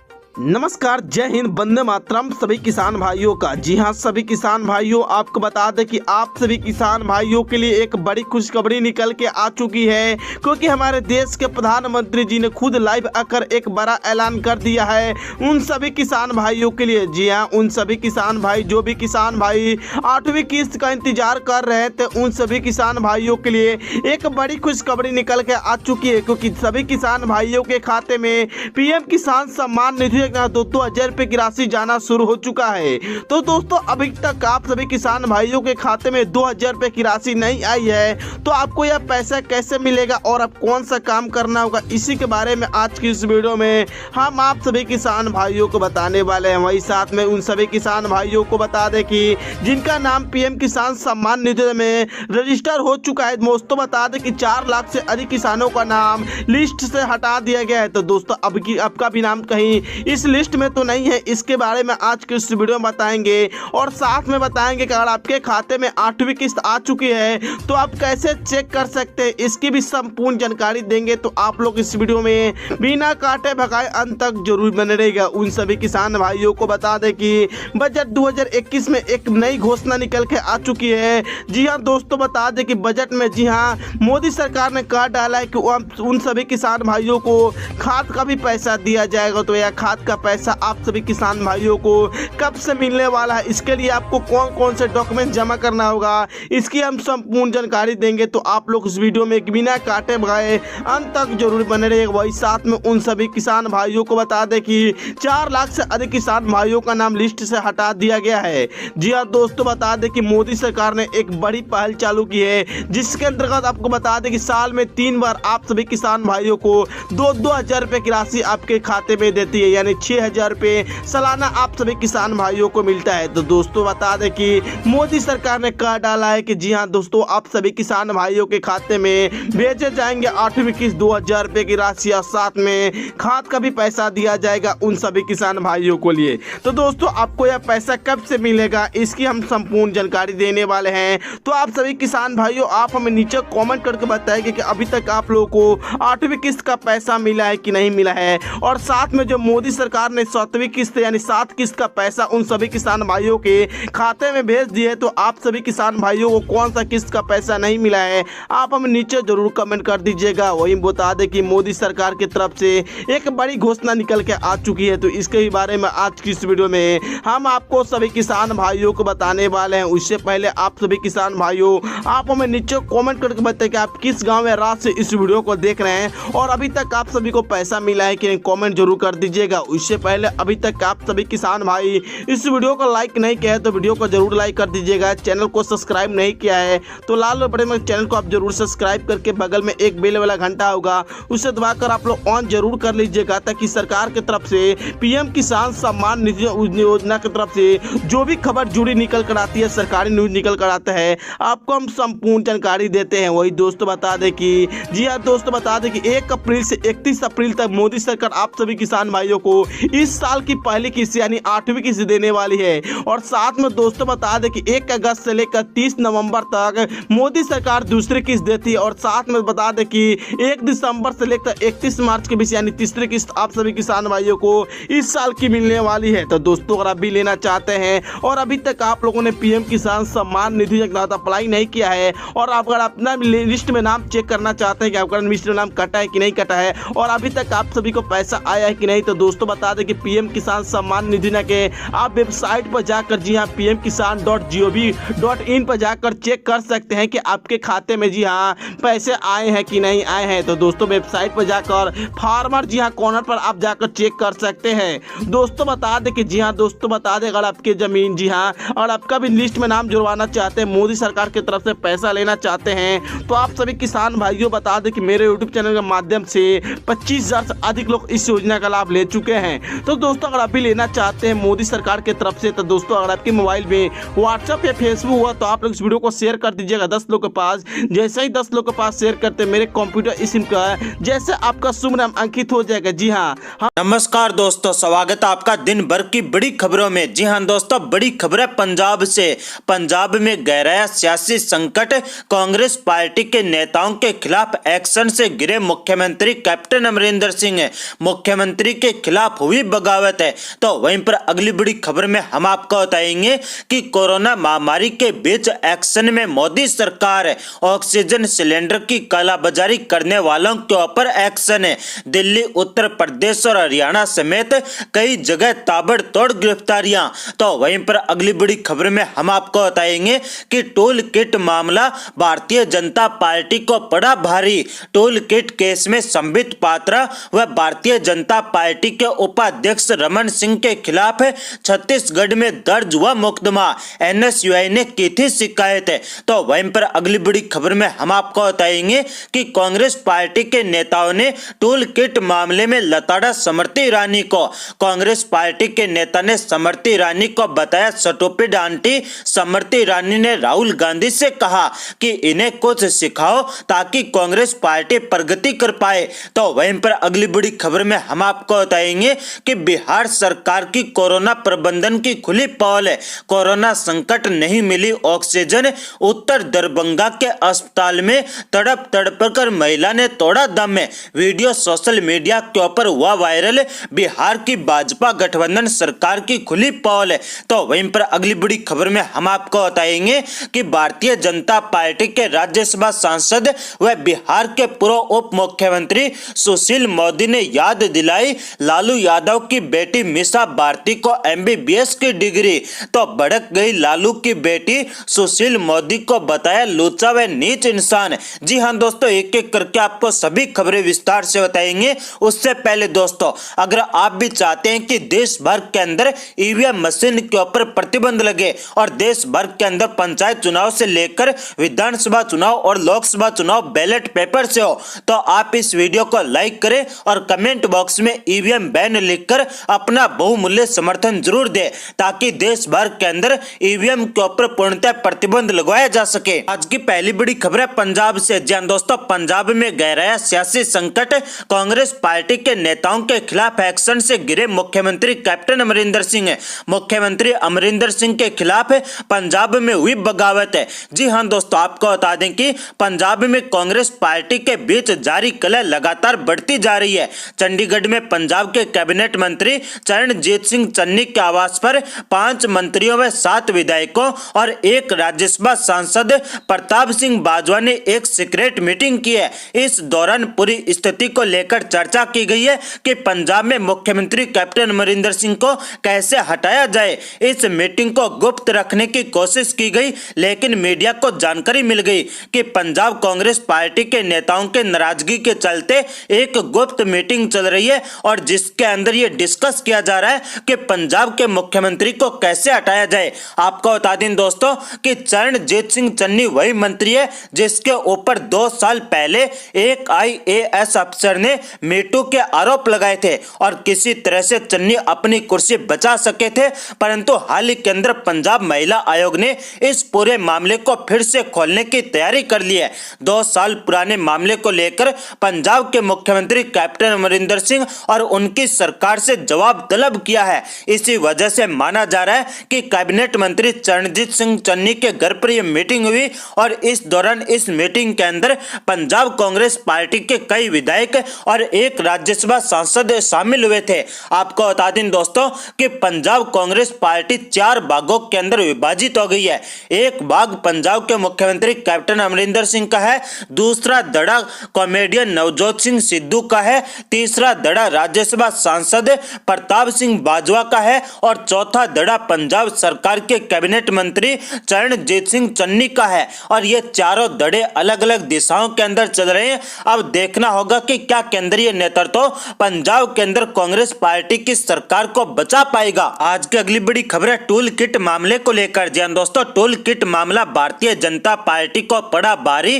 टूल किट केस में भाजपा के प्रवक्ता संबित पात्रा व भाजपा के राष्ट्रीय उपाध्यक्ष रमन सिंह के खिलाफ दर्ज हुआ मुकदमा।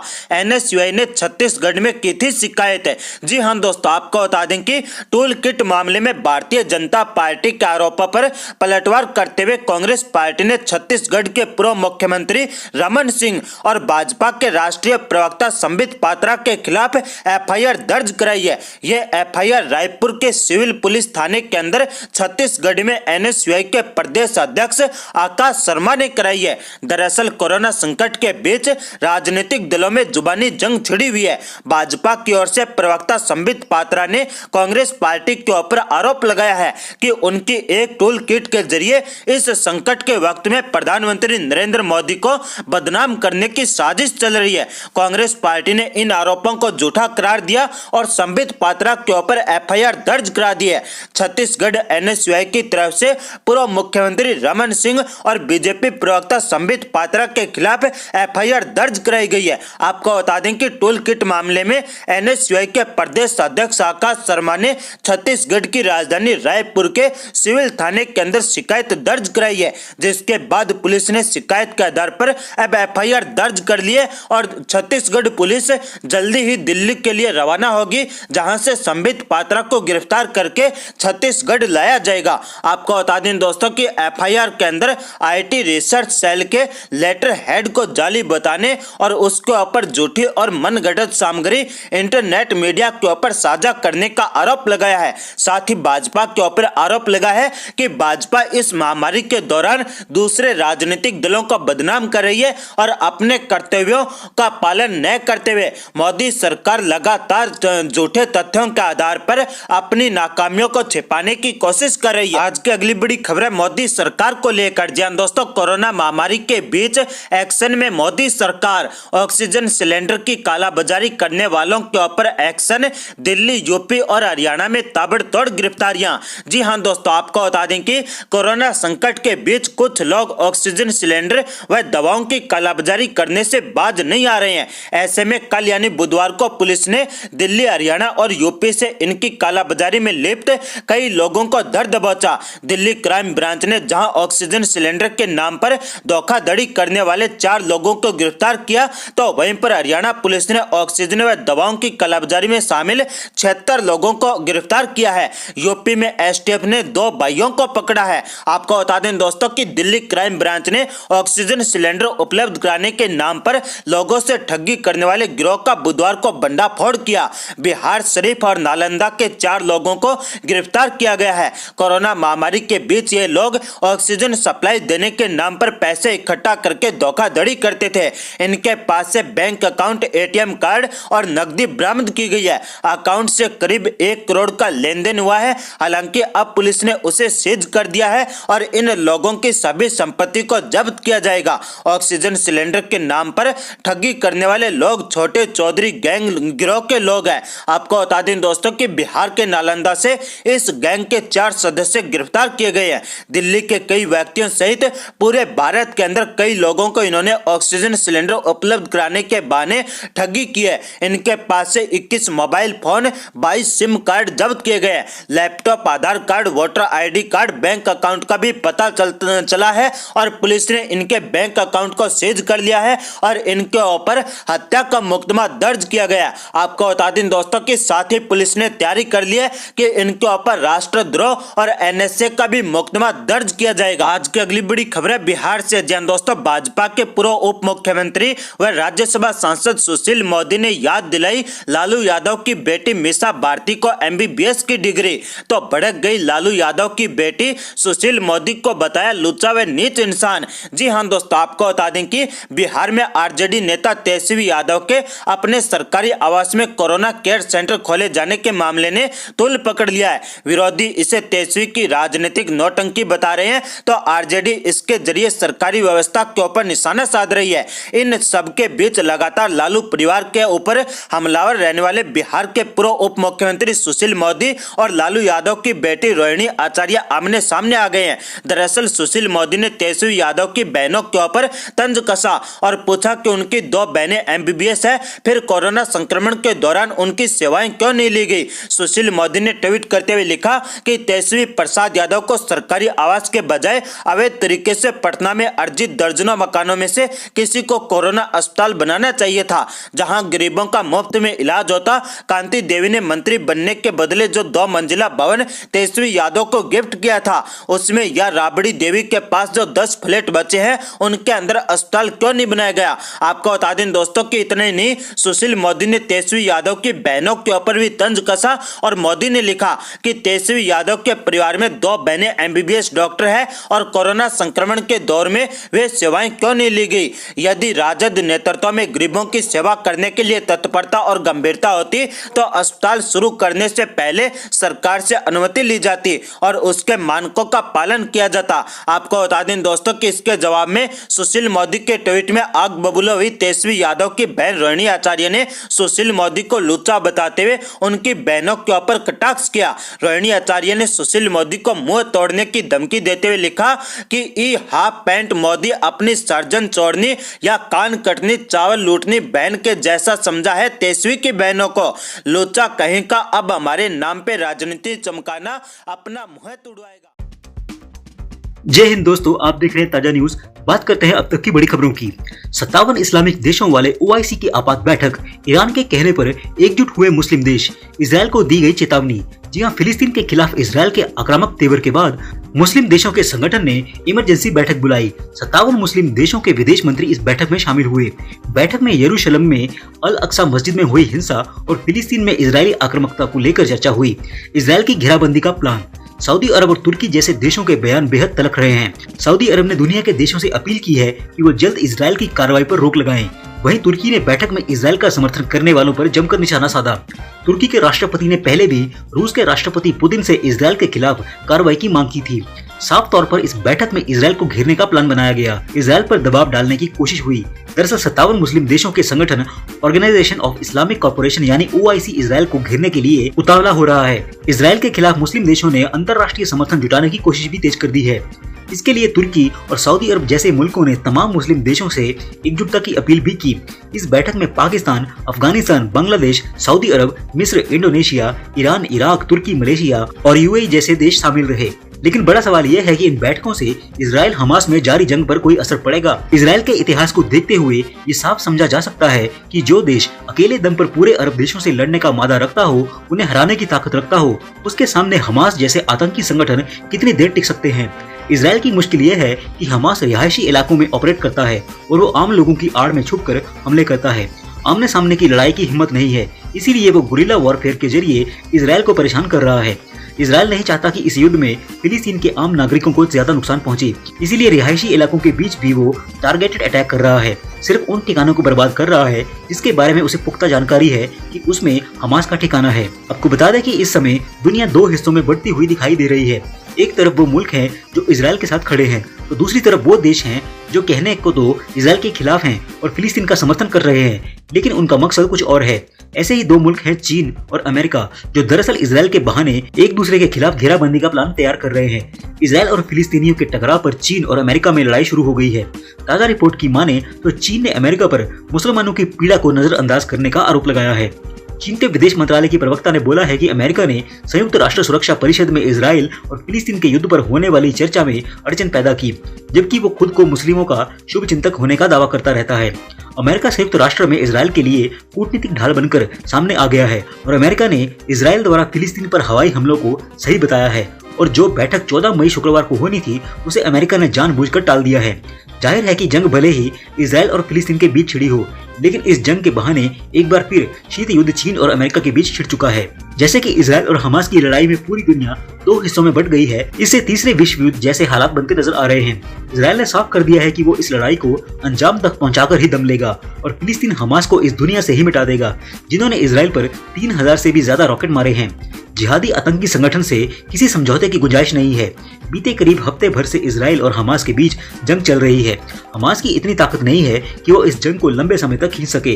इजरायल की ताकत के आगे हमास अपने बूते तो नहीं टिक सकता, इसीलिए फिलिस्तीन और आतंकी हमास को हमारे पड़ोसी मुस्लिम देश हथियार और रॉकेट दे रहे हैं। इसीलिए फिलिस्तीन इजरायल पर लगातार रॉकेट से हमले करने में लगा हुआ है। अगर आपको भी लगता है कि इजरायल सही कर रहा है और आप भी इजरायल का समर्थन करते हैं तो इस वीडियो को लाइक और शेयर जरूर करें, साथ ही कमेंट करके हमें अपनी राय जरूर दें। बात करते हैं अगली बड़ी खबर की।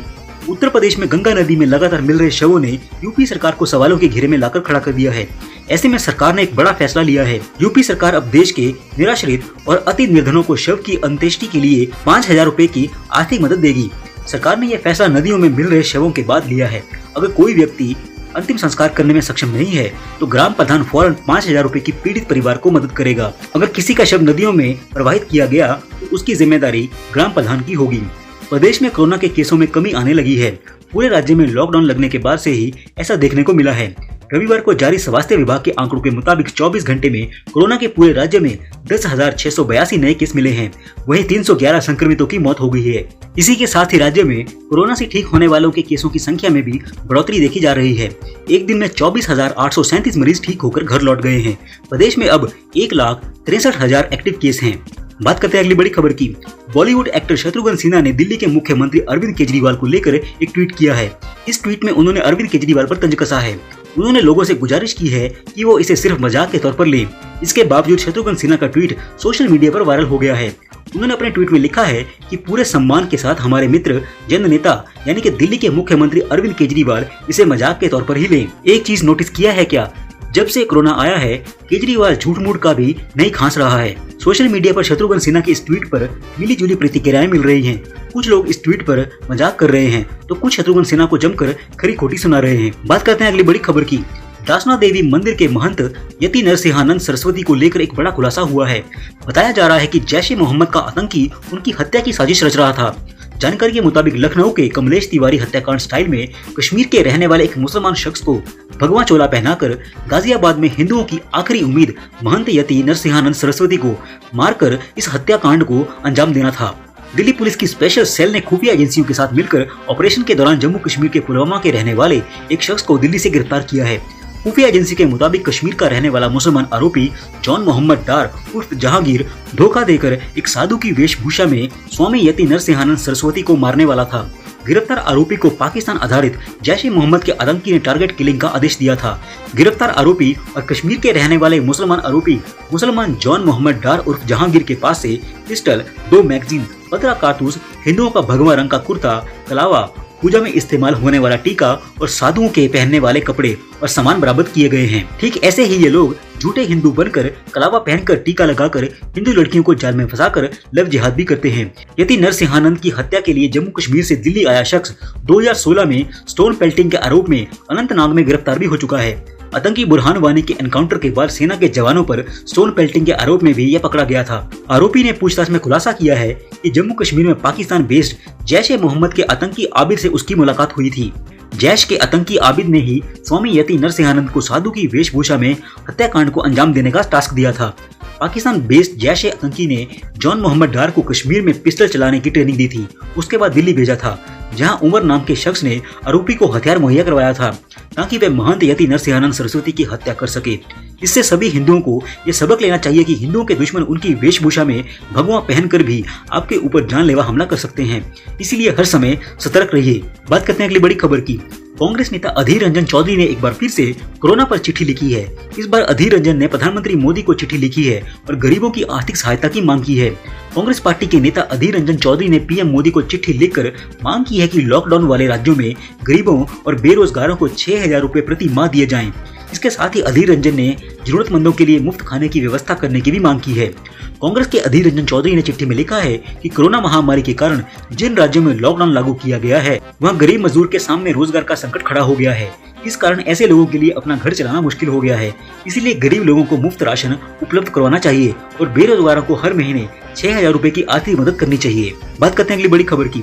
सलमान खान ने फैंस को दी धमकी और बोला कि पायरेसी के जरिए ना देखें मेरी फिल्म राधे, साइबर सेल उन्हें डालेगी जेल में। जी हां, बॉलीवुड के मुसलमान एक्टर सलमान खान की film Radhe your most wanted भाई ईद के मौके पर रिलीज हो चुकी है। इंडिया में इस फिल्म को कुछ थिएटर्स को छोड़कर बाकी ऑनलाइन प्लेटफॉर्म पर 249 रुपए की कीमत देकर देखा जा सकता है। लेकिन बाकी दूसरी फिल्मों की तरह सलमान खान की ये फिल्म भी रिलीज होते ही पायरेसी का शिकार हो चुकी है। लोग इसका HD वर्जन डाउनलोड करके फिल्म को देख रहे हैं।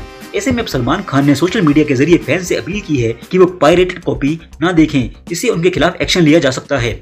सलमान खान ने ट्विटर पर ट्वीट करते लोगों को धमकाया है कि हमने आपको अपनी फिल्म एक किफायती दाम 250 रुपए में पर व्यू के हिसाब से देखने के लिए मौजूद करवाई है। इससे उलट पायरेटेड साइट से राधे को देखना एक गंभीर अपराध है। साइबर सेल इन सभी पायरेटेड साइट्स के खिलाफ एक्शन लेगा। कृपया आप लोग पायरेसी का भाग ना बने, वरना साइबर सेल राधे फिल्म को वेबसाइट पर देखने के लिए आपके खिलाफ भी एक्शन ले सकता है।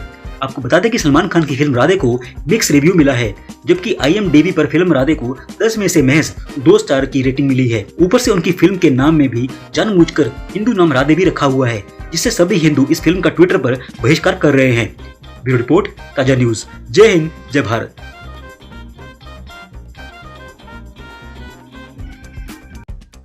जय हिंद दोस्तों, आप देख रहे हैं ताजा न्यूज। बात करेंगे इस वक्त की बड़ी खबर की। केजरीवाल के बयान से भारत को ऑक्सीजन की भारी मात्रा में मदद करने वाला सिंगापुर भारत से हुआ नाराज। जी हां, विदेश मंत्रालय ने दिल्ली के मुख्यमंत्री अरविंद केजरीवाल के सिंगापुर वेरिएंट के नाम पर डर फैलाने को लेकर जवाब देते हुए कहा है कि दिल्ली के मुख्यमंत्री भारत के लिए नहीं बोलते। मंगलवार 18 मई 2021 को केजरीवाल ने दावा किया था कि सिंगापुर में पाया जाने वाला कोरोना का नया वेरिएंट खतरनाक है, इसीलिए भारत सरकार को इसे भारत आने से रोकने के लिए सिंगापुर की सारी फ्लाइट बंद कर देनी चाहिए। इसके बाद विदेश मंत्रालय के आधिकारिक प्रवक्ता ने बताया कि सिंगापुर सरकार ने भारतीय उच्चायोग को केजरीवाल सरकार के बयान पर कड़ी आपत्ति जताने के लिए कॉल किया था। केजरीवाल के गलत बयान के कारण विदेश मंत्री एस जयशंकर को भी इस संबंध में ट्विटर पर स्पष्टीकरण देना पड़ा। भारतीय विदेश मंत्री ने एक ट्वीट में सिंगापुर और भारत के मजबूत रिश्तों को और कोविड दौर में ऑक्सीजन सप्लाई करने पर सराहा। साथ ही अगले ट्वीट में लिखा, हालांकि यह गैर जिम्मेदार रवैया है, वो भी उनका जिन्हें मालूम होना चाहिए कि इससे लंबे समय से चली आ रही साझेदारी खराब हो सकती है। इसीलिए मैं साफ कर देना चाहता हूँ कि दिल्ली के मुख्यमंत्री भारत के लिए नहीं बोलते। इससे पहले सिंगापुर के स्वास्थ्य मंत्रालय ने अरविंद केजरीवाल के दावों को खारिज किया था। वहीं सिंगापुर के विदेश मंत्री विवियन बालकृष्णन ने दिल्ली सीएम को तथ्यों के आधार पर बोलने की सलाह दी और उन्होंने आगे कहा था कि सिंगापुर वेरिएंट जैसा कुछ नहीं है। उन्होंने एस जयशंकर का बयान देखकर उन्हें धन्यवाद भी कहा। वहीं अरविंद केजरीवाल के बयान को लेकर सिंगापुर दूतावास के बाहर भी विरोध हो रहा है। भाजपा का कहना है कि ये केजरीवाल का पैटर्न हो गया है, वे पैनिक क्रिएट करते हैं, वो भी बिन वैज्ञानिक तथ्यों के, वे बोलते हैं और भाग लेते हैं। इस पूरे प्रकरण के बाद चारों तरफ से आलोचना झेल रहे दिल्ली के सीएम का पक्ष रखने के लिए आज दिल्ली के डिप्टी सीएम मनीष सिसोदिया ने प्रेस कॉन्फ्रेंस की। मनीष सिसोदिया ने कहा कि इस मामले में देखें तो आज भाजपा ने इस पर बहुत घटिया राजनीति की है। मोटे तौर पर देखें तो केजरीवाल ने सिंगापुर में जो स्ट्रेन है उस पर बोला और दूसरे बच्चों के बारे में बोला।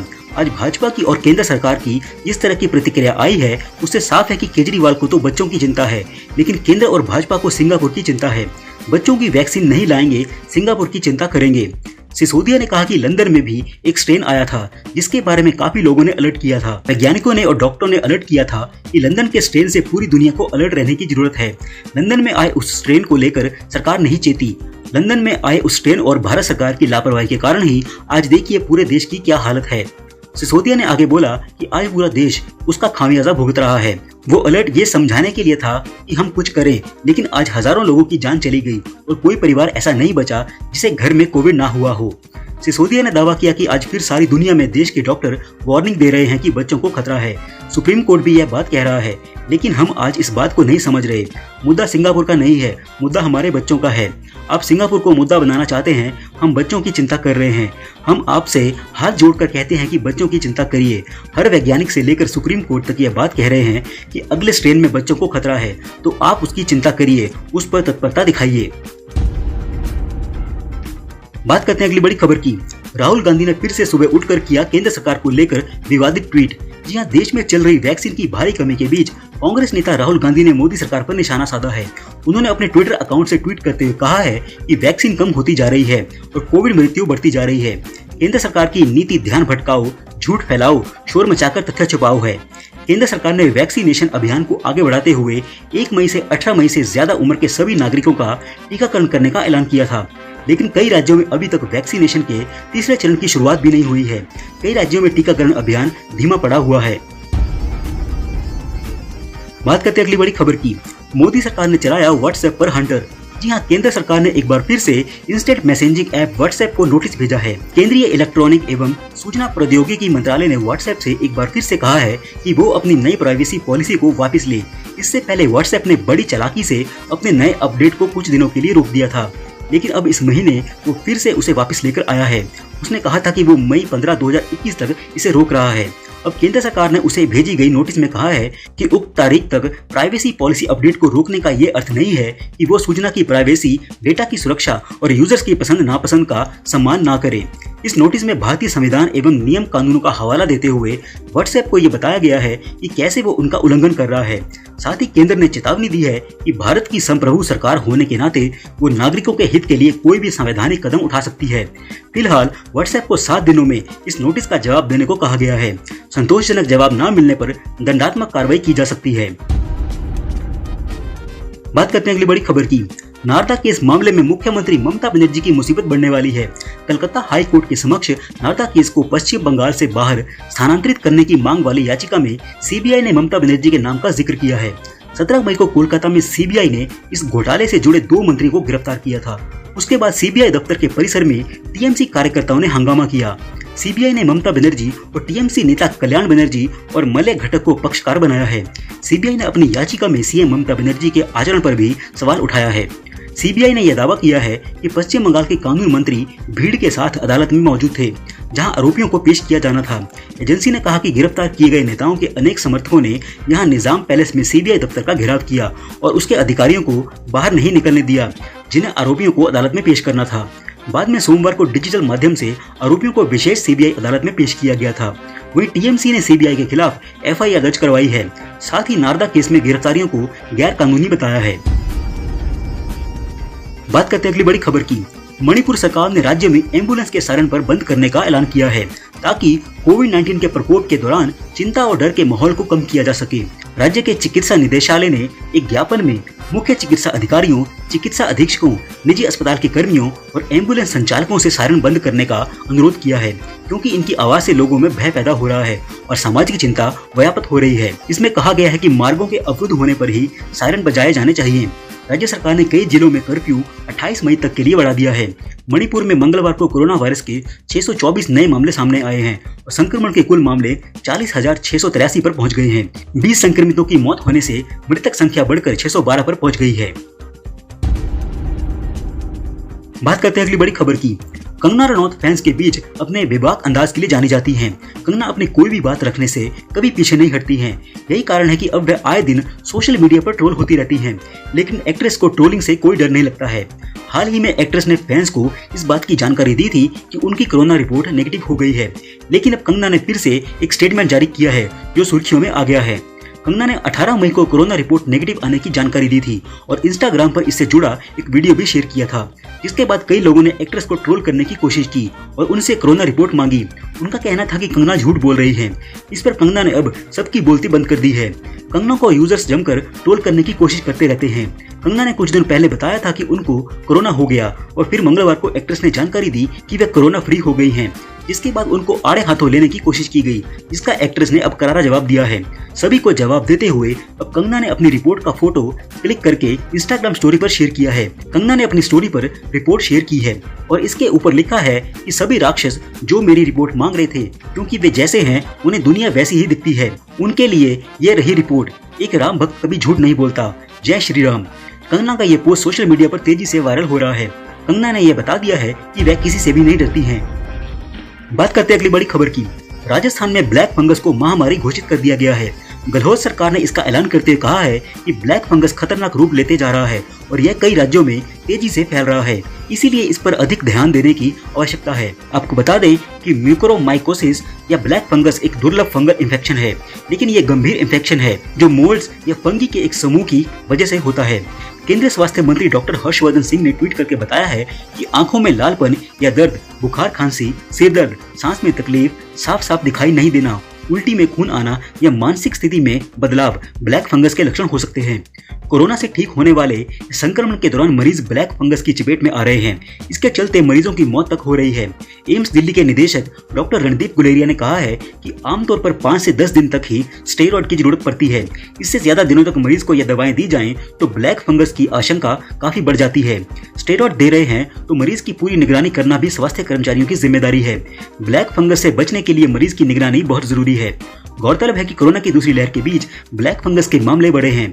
महाराष्ट्र, गुजरात, राजस्थान, मध्य प्रदेश, झारखंड, दिल्ली और कर्नाटक के अलावा अन्य कुछ राज्यों में भी मामले तेजी से बढ़ रहे हैं। वहीं हरियाणा सरकार ने ब्लैक फंगस को नोटिफाइड डिजीज यानी कि अधिसूचित रोग घोषित कर दिया है। ब्यूरो रिपोर्ट, ताजा न्यूज। जय हिंद, जय भारत।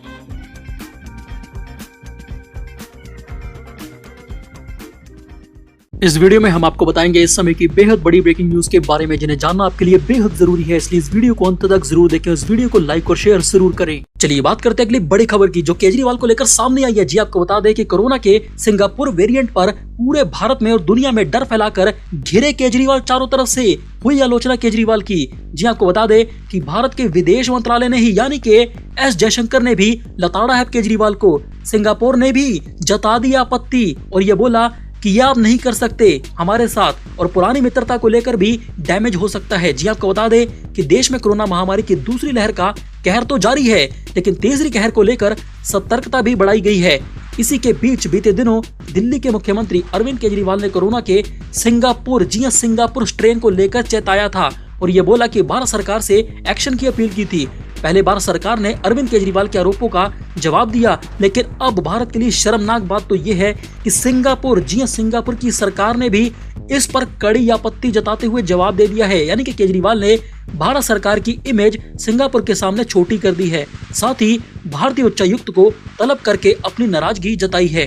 आपको बता दें कि दिल्ली के मुख्यमंत्री अरविंद केजरीवाल ने ट्वीट में आशंका जताई कि वायरस का ये नया स्वरूप तीसरी लहर के रूप में भारत में दस्तक दे सकता है। उन्होंने हिंदी में ट्वीट किया, सिंगापुर में आया कोरोना वायरस का खतरनाक नया वेरिएंट बच्चों के लिए बेहद खतरनाक बताया जा रहा है। भारत में ये तीसरी लहर के रूप में आ सकता है। वहीं केंद्र की मोदी सरकार से मेरी अपील है कि सिंगापुर के साथ सभी हवाई सेवाएं तत्काल प्रभाव से अभी के अभी मोदी सरकार रद्द करे और बच्चों के लिए भी टीके के विकल्पों पर प्राथमिकता के आधार पर काम करे। वहीं सिंगापुर के बाद अब केंद्र की मोदी सरकार ने भी केजरीवाल को करारा जवाब दिया है। जी आपको बता दें कि विमानन मंत्री हरदीप सिंह पुरी ने यह बोला कि सिंगापुर की स्थिति पर केंद्र की मोदी सरकार की नजर है और सभी एहतियात बढ़ती जा रही है। इतना ही नहीं, बीजेपी ने केजरीवाल को तो यहाँ तक बोल दिया कि भारत की सभी इंटरनेशनल फ्लाइट्स मार्च 2020 से ही बंद है, 20 से, और सिंगापुर के साथ हमारा एयर बबल भी नहीं है। उन्होंने ये बोला कि वंदे भारत मिशन के तहत दोनों देशों के बीच कुछ उड़ानें तो जारी हैं ताकि वहां फंसे भारतीयों को वापस यहां पर अपने देश में लाया जा सके, लेकिन हम पहले से ही, तुम्हारे बोलने से पहले से ही सिंगापुर के साथ कोई भी उड़ानें नहीं चला रही हैं। भारत में मौजूद सिंगापुर के दूतावास ने मुख्यमंत्री केजरीवाल के इस ट्वीट का जवाब दिया है। इसमें यह बोला गया है कि सिंगापुर में कोरोना के नए स्ट्रेन पाए जाने की बात में कोई सच्चाई नहीं है। केजरीवाल ये गलत बोल रही हैं कि सिंगापुर का वेरिएंट है। टेस्टिंग के आधार पर यह पता चला है, सिंगापुर ने बोला कि सिंगापुर में कोरोना का B16172 का वेरिएंट मिला है जो भारत में ही पैदा हुआ है। इसमें बच्चों से जुड़े कुछ मामले भी शामिल हैं।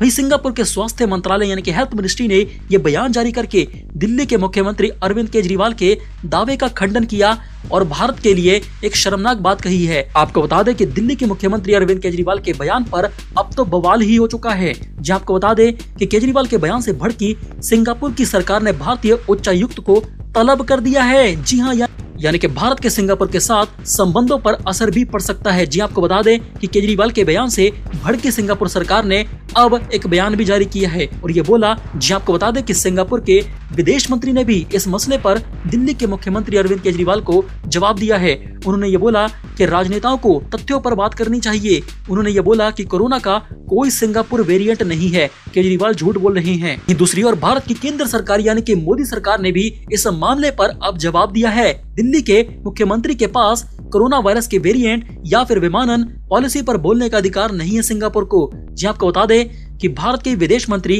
एस जयशंकर ने ट्वीट करके ये बोला कि सिंगापुर और भारत दोनों कोरोना वायरस के खिलाफ लड़ाई लड़ रहे हैं पूरी दुनिया में। इस लड़ाई में सिंगापुर द्वारा भारत की जो मदद की गई है उसके लिए उनका यानी कि सिंगापुर का धन्यवाद। भारत ये साफ कर देना चाहता है कि दिल्ली के मुख्यमंत्री केजरीवाल का सिंगापुर पर यह बयान कोरोना को लेकर और कोरोना वेरिएंट पर लेकर भारत का बयान बिल्कुल भी नहीं है। केजरीवाल भारत के प्रधानमंत्री नहीं हैं। वहीं दूसरी ओर केजरीवाल को इंटरनेशनल मामले में अब घिरता हुआ देखकर मनीष सिसोदिया ने भी आज ये बोल दिया है कि कल केजरीवाल ने यह बोला था कि सिंगापुर में बच्चों के ऊपर खतरा मंडरा रहा है, इसीलिए हमें यानी कि भारत को भी सतर्क रहने की जरूरत है। कई न्यूज चैनल में ये बात सामने आई थी कि साथ ही सिंगापुर के शिक्षा मंत्री ने भी यह बयान दिया था कि बच्चों पर खतरा बढ़ रहा है। मनीष सिसोदिया ने केजरीवाल के बचाव में आगे ये बोला कि हम अब इस मामले में देखें तो आज भाजपा ने इस पर बहुत ही घटिया राजनीति की है। मोटे तौर पर देखें तो केजरीवाल ने सिंगापुर में जो स्ट्रेन है उस पर बोला है और दूसरा बच्चों के बारे में बोला है। और केंद्र की मोदी सरकार की जिस तरह से प्रतिक्रिया सामने आई है सिंगापुर को लेकर, उससे यह साफ है कि केजरीवाल जी को तो भारत के बच्चों की चिंता है, लेकिन केंद्र की मोदी सरकार यानी कि भाजपा को सिंगापुर की चिंता है, भारत के बच्चों की नहीं। बच्चों की वैक्सीन नहीं लाएंगे और सिंगापुर की ये लोग चिंता करेंगे। मनीष सिसोदिया ने केजरीवाल का बचाव करते हुए आगे ये बोला कि लंदन में भी एक स्ट्रेन पाया गया था कोरोना वायरस का, जिसके बारे में काफी लोगों ने अलर्ट किया था। वैज्ञानिकों ने और डॉक्टरों ने लोगों को अलर्ट किया था कि लंदन के स्ट्रेन से पूरी दुनिया को अलर्ट रहने की जरूरत है। लंदन में आए उस ट्रेन को लेकर सरकार नहीं चेती, सरकार ने कोई प्लानिंग नहीं की। लंदन से आए उस खतरनाक कोरोना वायरस के स्ट्रेन और भारत सरकार की लापरवाही के कारण आज देखिए पूरे भारत की क्या हालत हो चुकी है। मनीष सिसोदिया ने आज यह दावा किया है कि आज फिर सारी दुनिया में देश के डॉक्टर वार्निंग दे रहे हैं कि बच्चों को खतरा है तीसरी लहर से। सुप्रीम कोर्ट भी ये बात बोल चुका है, लेकिन आज हम इस बात को नहीं समझ रहे। मुद्दा सिंगापुर का नहीं है कि सिंगापुर नाराज है या फिर क्या हुआ, मुद्दा है हमारे देश के बच्चों का। आप सिंगापुर को मुद्दा मत बनाइए बीजेपी वालों। हम भारत के बच्चों की चिंता कर रही हैं। इसके बाद मनीष सिसोदिया ने आगे ये बोला कि आज आप यानी कि बीजेपी वाले किसी भी अभिभावक से यानी कि माता पिता से बात कर लीजिए, उनसे पूछिए कि उसे अपने बच्चों की चिंता है या फिर सिंगापुर में अपने इमेज की भारत की चिंता है, तो वह माता पिता बच्चों की बात करेंगे। लेकिन भारतीय जनता पार्टी को सिंगापुर की चिंता है, सिंगापुर की कि सिंगापुर को कैसा लगता है। सिसोदिया ने आगे ये बोला कि आप सिंगापुर में अपनी इमेज की चिंता करती रही है मोदी सरकार, लेकिन हमारी आम आदमी पार्टी और केजरीवाल की सरकार भारत के बच्चों की चिंता करेगी, जो कि कोरोना वायरस का सबसे बड़ा मुद्दा है कि कैसे अब तीसरी लहर भारत में बच्चों को अटैक करने वाली है। केजरीवाल के इस बयान पर हमें अपनी राय जरूर दे कि क्या केजरीवाल सही बोल रहे थे या फिर गलत। इस न्यूज बुलेटिन में फिलहाल इतना ही। इस वीडियो को लाइक और शेयर जरूर करें। Bureau report MGK news.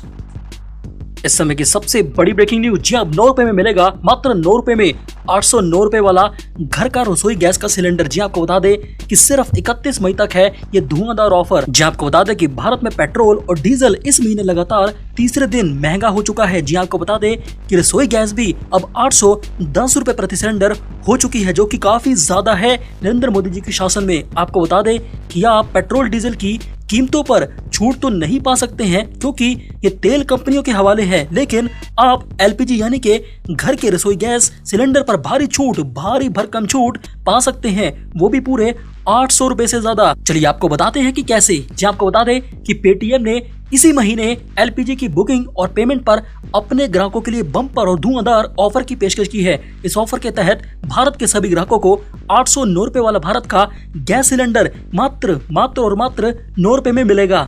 जी आपको बता दें कि पेटीएम के इस धुआंधार कैशबैक ऑफर के तहत अगर कोई भी ग्राहक पहली बार इस एप्लीकेशन पेटीएम के जरिए गैस सिलेंडर बुक करेगा तो उसे 800 रुपए तक का पूरा कैशबैक मिल जाएगा, जो कि काफी ज्यादा है 800 रुपए। अगर आप भी पेटीएम के इस धुआंधार और धमाकेदार ऑफर का फायदा उठाना चाहते हैं तो आपके पास 31 मई 2021 तक का मौका है। आपको बता दें कि पेटीएम का ये ऑफर सिर्फ उन लोगों के लिए है जो पहली बार LPG सिलेंडर की बुकिंग और पेमेंट पेटीएम से करेंगे। जब आप LPG सिलेंडर की पेटीएम से बुकिंग करेंगे और पेमेंट करेंगे तो ऑफर के तहत आपको एक स्क्रैच कार्ड पेटीएम देगा, जिसकी कैशबैक वैल्यू 800 रुपए होगी, 800 रुपए। आपको बता दें कि पेटीएम का ये धमाकेदार ऑफर अपने आप ही पहले LPG सिलेंडर की बुकिंग पर अप्लाई हो जाएगा। 800 रुपए से ज्यादा फ्री में आपको सिलेंडर मिलेगा।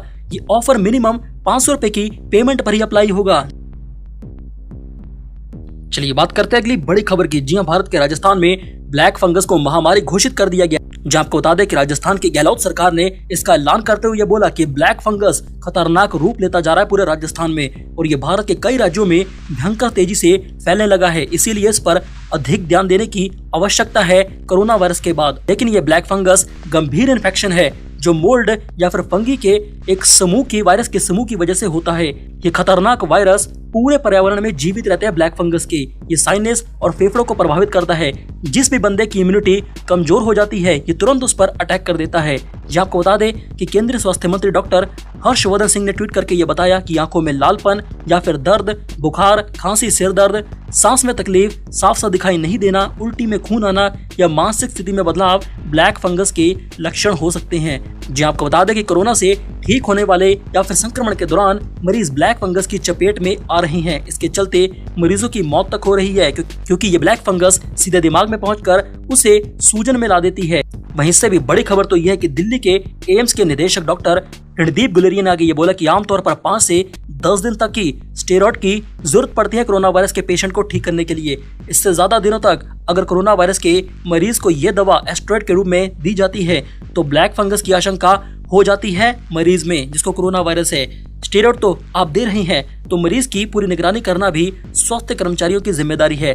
ब्लैक फंगस से बचने के लिए मरीज की निगरानी बहुत ही ज्यादा जरूरी है। जी आपको बता दें कि गौरतलब है कि कोरोना की दूसरी लहर के बीच ब्लैक फंगस के मामले काफी ज्यादा बढ़ चुके हैं। महाराष्ट्र, गुजरात, राजस्थान, मध्य प्रदेश, झारखंड, दिल्ली और कर्नाटक के अलावा भारत के अन्य कुछ राज्यों में भी ये खतरनाक ब्लैक फंगस के मामले तेजी से बढ़ते जा रहे हैं। इसीलिए इसे अब महामारी घोषित कर दिया गया ब्लैक फंगस को कोरोना के बाद।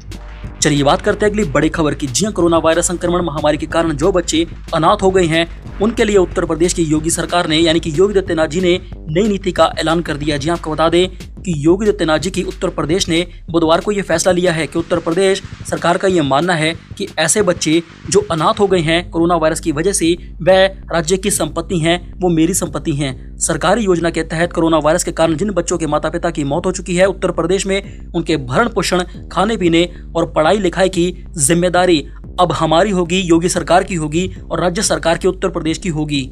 योगी आदित्यनाथ जी ने आगे यह बोला कि हमारी राज्य सरकार जल्द ही इस योजना के तहत बच्चों की देखभाल का जिम्मा उठाएगी।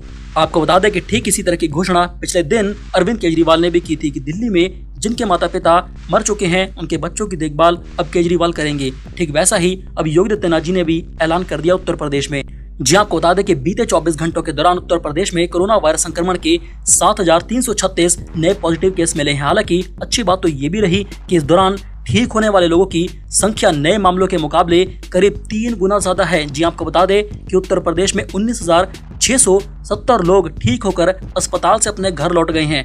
वहीं सूत्रों की माने तो उत्तर प्रदेश में पिछले 24 घंटों में कोरोना वायरस के 7,336 नए मामले सामने तो आए थे, लेकिन 19,670 लोग डिस्चार्ज भी हुए ठीक होकर।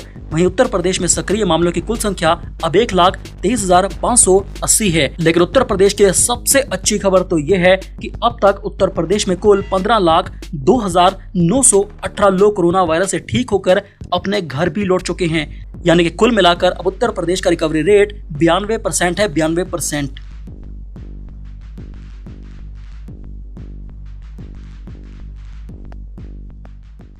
चलिए बात करते हैं अगली बड़ी खबर की जो केजरीवाल को लेकर सामने आई है। जी आपको बता दें कि कोरोना के सिंगापुर वेरिएंट पर पूरे भारत में और दुनिया में डर फैलाकर घिरे केजरीवाल, चारों तरफ से हुई आलोचना केजरीवाल की। जी आपको बता दें कि भारत के विदेश मंत्रालय ने ही यानी कि एस जयशंकर ने भी लताड़ा है केजरीवाल को। सिंगापुर ने भी जता दी आपत्ति और ये बोला कि ये आप नहीं कर सकते हमारे साथ, और पुरानी मित्रता को लेकर भी डैमेज हो सकता है। जी आपको बता दें कि देश में कोरोना महामारी की दूसरी लहर का कहर तो जारी है, लेकिन तीसरी कहर को लेकर सतर्कता भी बढ़ाई गई है। इसी के बीच बीते दिनों दिल्ली के मुख्यमंत्री अरविंद केजरीवाल ने कोरोना के सिंगापुर स्ट्रेन को लेकर चेताया था और ये बोला कि भारत सरकार से एक्शन की अपील की थी। पहले भारत सरकार ने अरविंद केजरीवाल के आरोपों का जवाब दिया, लेकिन अब भारत के लिए शर्मनाक बात तो ये है कि सिंगापुर की सरकार ने भी इस पर कड़ी आपत्ति जताते हुए जवाब दे दिया है। यानी कि केजरीवाल ने भारत सरकार की इमेज सिंगापुर के सामने छोटी कर दी है। साथ ही भारतीय उच्चायुक्त को तलब करके अपनी नाराजगी जताई है। आपको बता दें कि दिल्ली के मुख्यमंत्री अरविंद केजरीवाल ने ट्वीट में आशंका जताई कि वायरस का ये नया स्वरूप तीसरी लहर के रूप में भारत में दस्तक दे सकता है। उन्होंने हिंदी में ट्वीट किया, सिंगापुर में आया कोरोना वायरस का खतरनाक नया वेरिएंट बच्चों के लिए बेहद खतरनाक बताया जा रहा है। भारत में ये तीसरी लहर के रूप में आ सकता है। वहीं केंद्र की मोदी सरकार से मेरी अपील है कि सिंगापुर के साथ सभी हवाई सेवाएं तत्काल प्रभाव से अभी की अभी मोदी सरकार रद्द करे और बच्चों के लिए भी टीके के विकल्पों पर प्राथमिकता के आधार पर काम करे। वहीं सिंगापुर के बाद अब केंद्र की मोदी सरकार ने भी केजरीवाल को करारा जवाब दिया है। जी आपको बता दें कि विमानन मंत्री हरदीप सिंह पुरी ने यह बोला कि सिंगापुर की स्थिति पर केंद्र की मोदी सरकार की नजर है और सभी एहतियात बढ़ती जा रही है। इतना ही नहीं, बीजेपी ने केजरीवाल को तो यहाँ तक बोल दिया कि भारत की सभी इंटरनेशनल फ्लाइट्स मार्च 2020 से ही बंद है, 20 से, और सिंगापुर के साथ हमारा एयर बबल भी नहीं है। उन्होंने ये बोला कि वंदे भारत मिशन के तहत दोनों देशों के बीच कुछ उड़ानें तो जारी हैं ताकि वहां फंसे भारतीयों को वापस यहां पर अपने देश में लाया जा सके, लेकिन हम पहले से ही, तुम्हारे बोलने से पहले से ही सिंगापुर के साथ कोई भी उड़ानें नहीं चला रही हैं। भारत में मौजूद सिंगापुर के दूतावास ने मुख्यमंत्री केजरीवाल के इस ट्वीट का जवाब दिया है। इसमें यह बोला गया है कि सिंगापुर में कोरोना के नए स्ट्रेन पाए जाने की बात में कोई सच्चाई नहीं है। केजरीवाल ये गलत बोल रहे हैं कि सिंगापुर का वेरिएंट है। टेस्टिंग के आधार पर यह पता चला है, सिंगापुर ने बोला कि सिंगापुर में कोरोना का B16172 का वेरिएंट मिला है जो भारत में ही पैदा हुआ है। इसमें बच्चों से जुड़े कुछ मामले भी शामिल हैं। वहीं सिंगापुर के स्वास्थ्य मंत्रालय यानी कि हेल्थ मिनिस्ट्री ने यह बयान जारी करके दिल्ली के मुख्यमंत्री अरविंद केजरीवाल के दावे का खंडन किया और भारत के लिए एक शर्मनाक बात कही है। आपको बता दें कि दिल्ली के मुख्यमंत्री अरविंद केजरीवाल के बयान पर अब तो बवाल ही हो चुका है। जी आपको बता दें कि केजरीवाल के बयान से भड़की सिंगापुर की सरकार ने भारतीय उच्चायुक्त को तलब कर दिया है। जी हाँ, यानी कि भारत के सिंगापुर के साथ संबंधों पर असर भी पड़ सकता है। जी आपको बता दें कि केजरीवाल के बयान से भड़की सिंगापुर सरकार ने अब एक बयान भी जारी किया है और ये बोला, जी आपको बता दें कि सिंगापुर के विदेश मंत्री ने भी इस मसले पर दिल्ली के मुख्यमंत्री अरविंद केजरीवाल को जवाब दिया है। उन्होंने ये बोला कि राजनेताओं को तथ्यों पर बात करनी चाहिए। उन्होंने ये बोला कि कोरोना का कोई सिंगापुर वेरिएंट नहीं है, केजरीवाल झूठ बोल रहे हैं। दूसरी ओर भारत की केंद्र सरकार यानी कि मोदी सरकार ने भी इस मामले पर अब जवाब दिया है। दिल्ली के मुख्यमंत्री के पास कोरोना वायरस के वेरिएंट या फिर विमानन पॉलिसी पर बोलने का अधिकार नहीं है सिंगापुर को। जी आपको बता दें कि भारत के विदेश मंत्री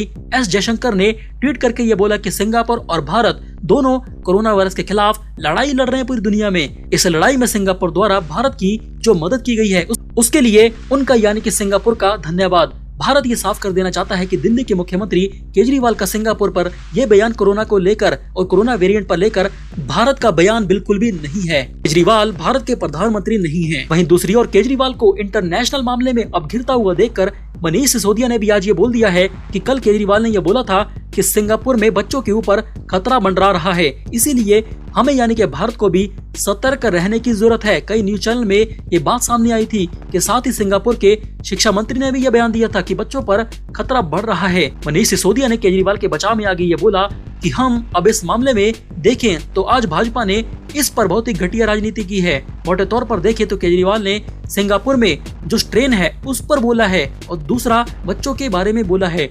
और केंद्र की मोदी सरकार की जिस तरह से प्रतिक्रिया सामने आई है सिंगापुर को लेकर, उससे यह साफ है कि केजरीवाल जी को तो भारत के बच्चों की चिंता है, लेकिन केंद्र की मोदी सरकार यानी कि भाजपा को सिंगापुर की चिंता है, भारत के बच्चों की नहीं। बच्चों की वैक्सीन नहीं लाएंगे और सिंगापुर की ये लोग चिंता करेंगे। मनीष सिसोदिया ने केजरीवाल का बचाव करते हुए आगे ये बोला कि लंदन में भी एक स्ट्रेन पाया गया था कोरोना वायरस का, जिसके बारे में काफी लोगों ने अलर्ट किया था।